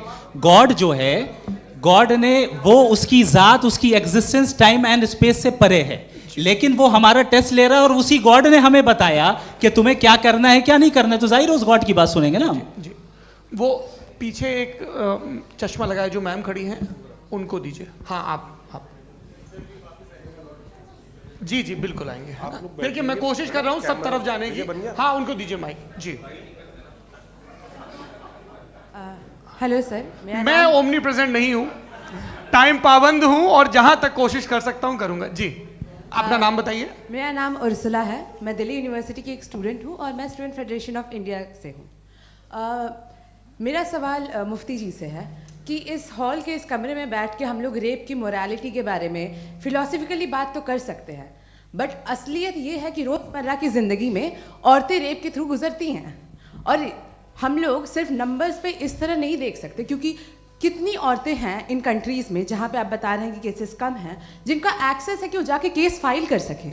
कितनी औरतें हैं जो जिनको काम करने की आज़ादी है उन कंट्रीज़ में। यूरोप में ये आज़ादी आ गई, यूरोप में ये रूल्स आ गए, तो हम आज उसके बारे में बात कर पा रहे हैं। जी, जवाब। आपने ये कहा कि कमरे में बंद होकर हम लोग इस पर फिलोसफिकली बात कर सकते हैं, लेकिन हकीकत में क्या हो रहा है, वो ग्राउंड लेवल पे क्या हो रहा है, जो बहुत गलत हो रहा है, और वो सफ़र कर रही हैं। आई एग्री, बहुत गलत हो रहा है, और जो गलत हो रहा है उसको हमें रोकना है। और क्यों रोकना है, वो गलत क्यों है, हमारे पास इसका ऑब्जेक्टिव फाउंडेशन है, इनके पास उसका ऑब्जेक्टिव फाउंडेशन नहीं है। मैं ये कहना चाह रहा हूँ कि जहाँ पे भी जुल्म हो रहा है, जहाँ पे भी औरत पे जुल्म हो रहा है, या उसकी इज्जत लूटी जा रही है, या उसे तकलीफ पहुँचाई जा रही है, और सिर्फ औरत नहीं, किसी इंसान के ऊपर भी जुल्म हो रहा है, तो उसके खिलाफ खड़ा होना, ये मॉरलिटी हमारे पास गॉड के पास से आई है। वरना जावेद साहब तो कह रहे हैं कि जो है मेजॉरिटी डिसाइड करेगी, तो मेजॉरिटी तो कभी भी बदल सकती है। क्या आप हाँ। ये थोड़ी सी आपको गलतफहमी है। मैं अगर मेरे जुमले से ये मदनत निकला या मैंने कहा, तो ये जुमला मैं वापस लेता हूँ, ये मेरा मतलब ही नहीं था कि मेजॉरिटी डिसाइड करेंगे। मेजॉरिटी डिसाइड करे तो दुनिया में बड़ी, वैसे आपने कहा था ये जुमला। अच्छा, हो सकता है, मैं मान रहा हूँ, बाद में रिकैप कर लेंगे। अरे एक सेकंड, मैं अपनी एक्सप्लेनेशन देता हूँ। मुनासिब बात यह है कि हम सब के सब दिल में जानते हैं कि क्या अच्छा है क्या बुरा है, हमें पता है अच्छी तरह से। जो लोग बुरे काम करते हैं उन्हें भी मालूम अच्छा क्या है।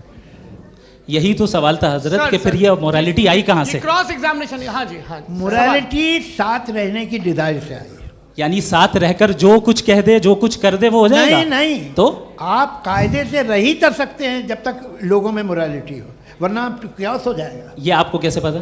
जी, हमने देखा ना, जहाँ मोरालिटी का क्यास हो गया, हम देखते हैं। कहाँ पे देखते भाई? तो दुनिया में आप जो कह रहे हैं, आप कहीं पे अगर गलत हो रहा है तो उसको आप गलत देखिए। आप एपिस्टेमोलॉजी की बात कर रहे हैं, मैं ऑन्टोलॉजी की बात कर रहा हूं। मैं इस बहस के बाद आप दोनों लोगों को चाय पे होस्ट करूंगा, वहां पे क्रॉस एग्जामिनेशन कर लीजिएगा। अभी ऑडियंस का हक मार रहे हैं आप लोग भाई, सर जस्ट लोग हैं आप लोग। और ये भाई ये एक हाँ, उधर आएंगे, जी सर आएंगे। अच्छा सर, मेरा नाम लईकुर रहमान है और मैं अलीगढ़ मुस्लिम यूनिवर्सिटी का स्टूडेंट हूँ, और जहाँ तक मुझे पता है कि sir you are also product of Aligarh Muslim University. मैं भी उसी चमन का बुलबुल। हाँ सर, तो बड़ी खुशी हुई मुझे जान करके कि मैं आपसे मिलूंगा। सवाल सर, मेरा सवाल यह है, सर सैयद अलैहि रहमा का नज़रिया यह था कि खुदा के वजूद को अक़ल के दायरे में रह कर के तलाश करना, न कि पूरी तौर से उसका इनकार कर देना। Sir, how will you define it? नहीं, तो ये तो आप इन्हें बताइए। ये सवाल आपसे खुदा का वजूद साबित कर रहे हैं, तो सर आपने इनकार कर रखा है, इस वजह से मेरा क्वेश्चन। उन्होंने यही सर सैयद ने यही कहा ना कि अक्ल से आप खुदा के वजूद को साबित नहीं कर सकते, यही कहा ना भाई। वो उन्होंने कहा कर सकते हैं और वो कर दिया गया आज। वो फोन तलाश करना या साबित करना अक्ल से नहीं हो सकता। अरे सवाल तो सुन लीजिए जी। अक्ल से नहीं हो सकता है, यही कहा ना आपने। अक्ल से हो सकता है, अरे वो यही कह रहे हैं भाई, आप बता रहे हो सकता है, वो तो कुछ और। आप अगर सर देखो नौजवान फोन ले लो, वो इतनी कमाल की यूनिवर्सिटी है। अरे भाई दे दो उन्हें जरा, एक मिनट दे दो भाई, माइक। मेरी बात सुनो, नहीं, माइक मैं पे समझ- बोलो ताकि जो लाखों लोग देख रहे हैं माइक दे दो ना। अरे देंगे ना माइक, तुम ठहरो तो। हाँ सर, मेरा सवाल ये था कि सर सैयद अलैहिर्रहमा का एक नज़रिया था अपना कि खुदा का जो वजूद है उसको अक़ल के दायरे में रह करके तलाश करना है, न कि पूरे तौर से इनकार कर देना है। ये उनका कॉन्सेप्ट था। लेकिन मेरा सवाल ये है कि आप इसको कैसे डिफाइन करते हैं, एक्सप्लेन कैसे करेंगे, मैं आपसे जानना चाहता हूँ, क्योंकि you are the product of Aligarh Muslim University. मुझे अकल के दायरे में रख के मैंने बहुत तलाश की, मुझे मिला नहीं। हाँ ये इधर वो चश्मा लगाए जो, हाँ उनको दे दीजिए। जी जी फटाफट पूछिए, बस 5 मिनट है, 5 मिनट में खत्म हो रहा है। हाँ अस्सलाम वालेकुम मुफ्ती साहब, एंड मेरा सवाल जावेद अख्तर साहब से। क्या नाम है आपका? अरे भैया सब मुझे तो पूछ रहे हो।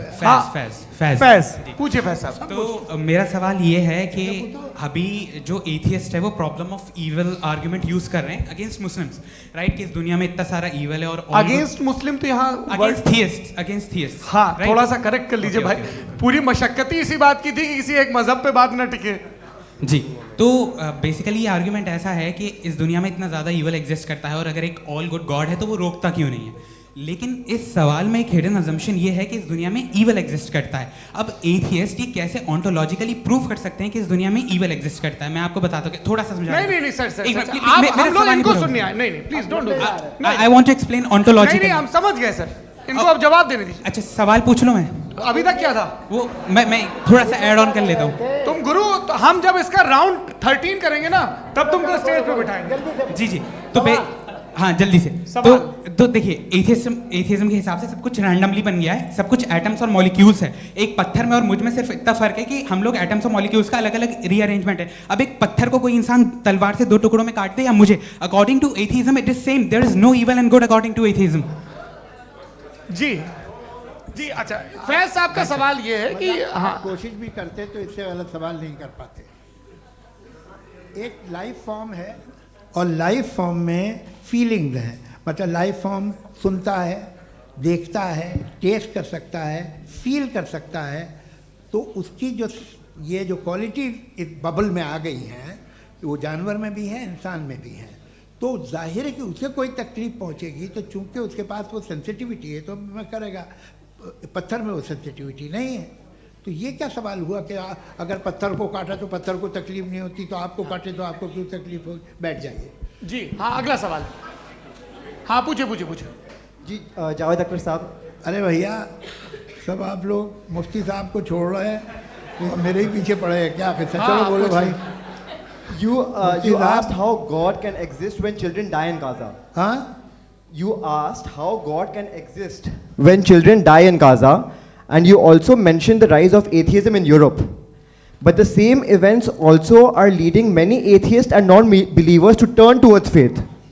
How do you interpret this contradiction, where suffering pushes some away from God, yet brings others closer to belief? देखिए आपको एक बात बताऊं, दुनिया परफेक्ट तो कहीं भी नहीं है, हर जगह कुछ खामियां हैं। बेटा एक मिनट, मैं आप ही को कहेंगे, देखो वो तो कुछ खामियां, कमज़ोरियां, खराबियां सब जगह है।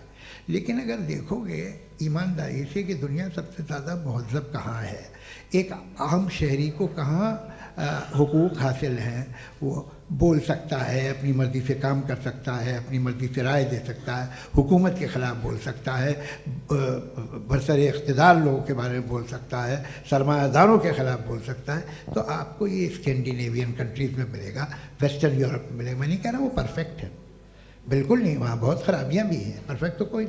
लेकिन जिन जिन मुल्कों में, लैटिन अमेरिका देखो, गल्फ़ देखो, वहाँ पर आपको ये ज़रूर है कि रेप नहीं होते होंगे। रेप की ज़रूरत क्या है भाई? उसको तो ख़रीद लो, घर में रखो, सड़क पर रेप करने की क्या ज़रूरत है?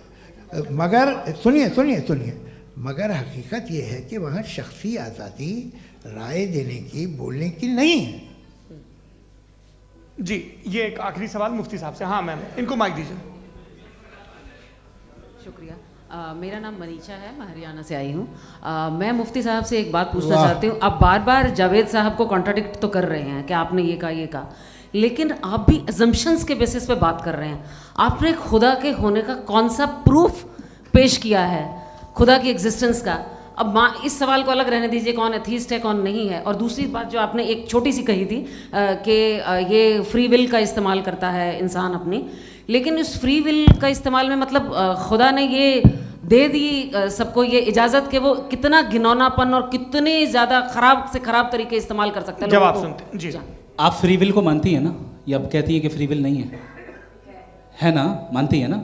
तो अब आपके पास इसका कोई एक्सप्लेनेशन नहीं है कि अगर एक इंसान उस फ्री विल का इस्तेमाल करके गलत काम कर रहा है और बच के अच्छी ज़िंदगी गुजार के निकल जा रहा है, उसका कोई रिकम्पेंस नहीं है।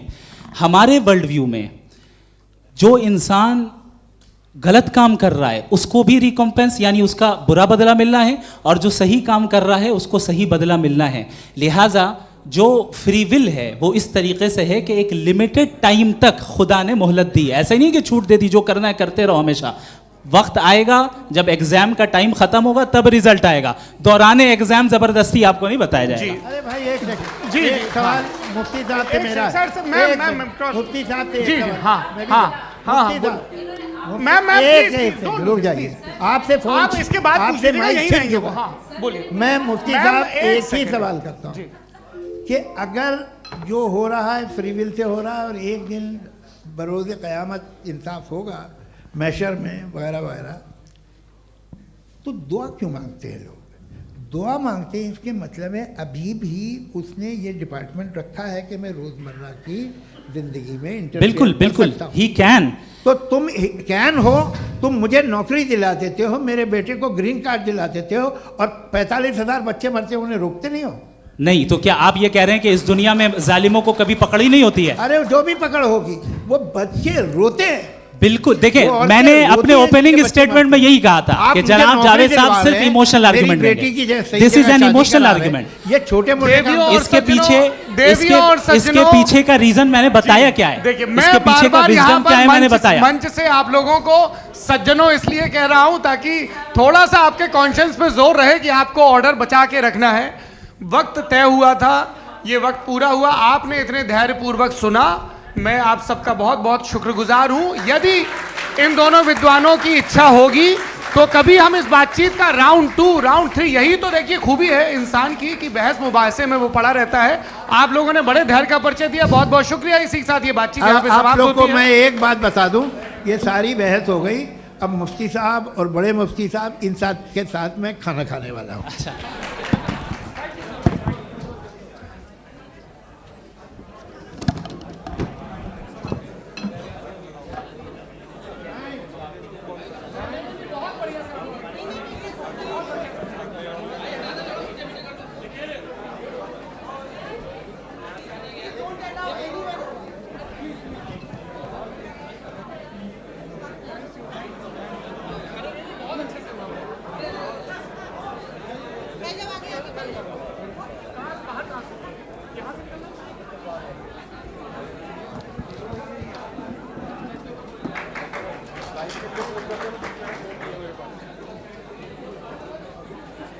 आप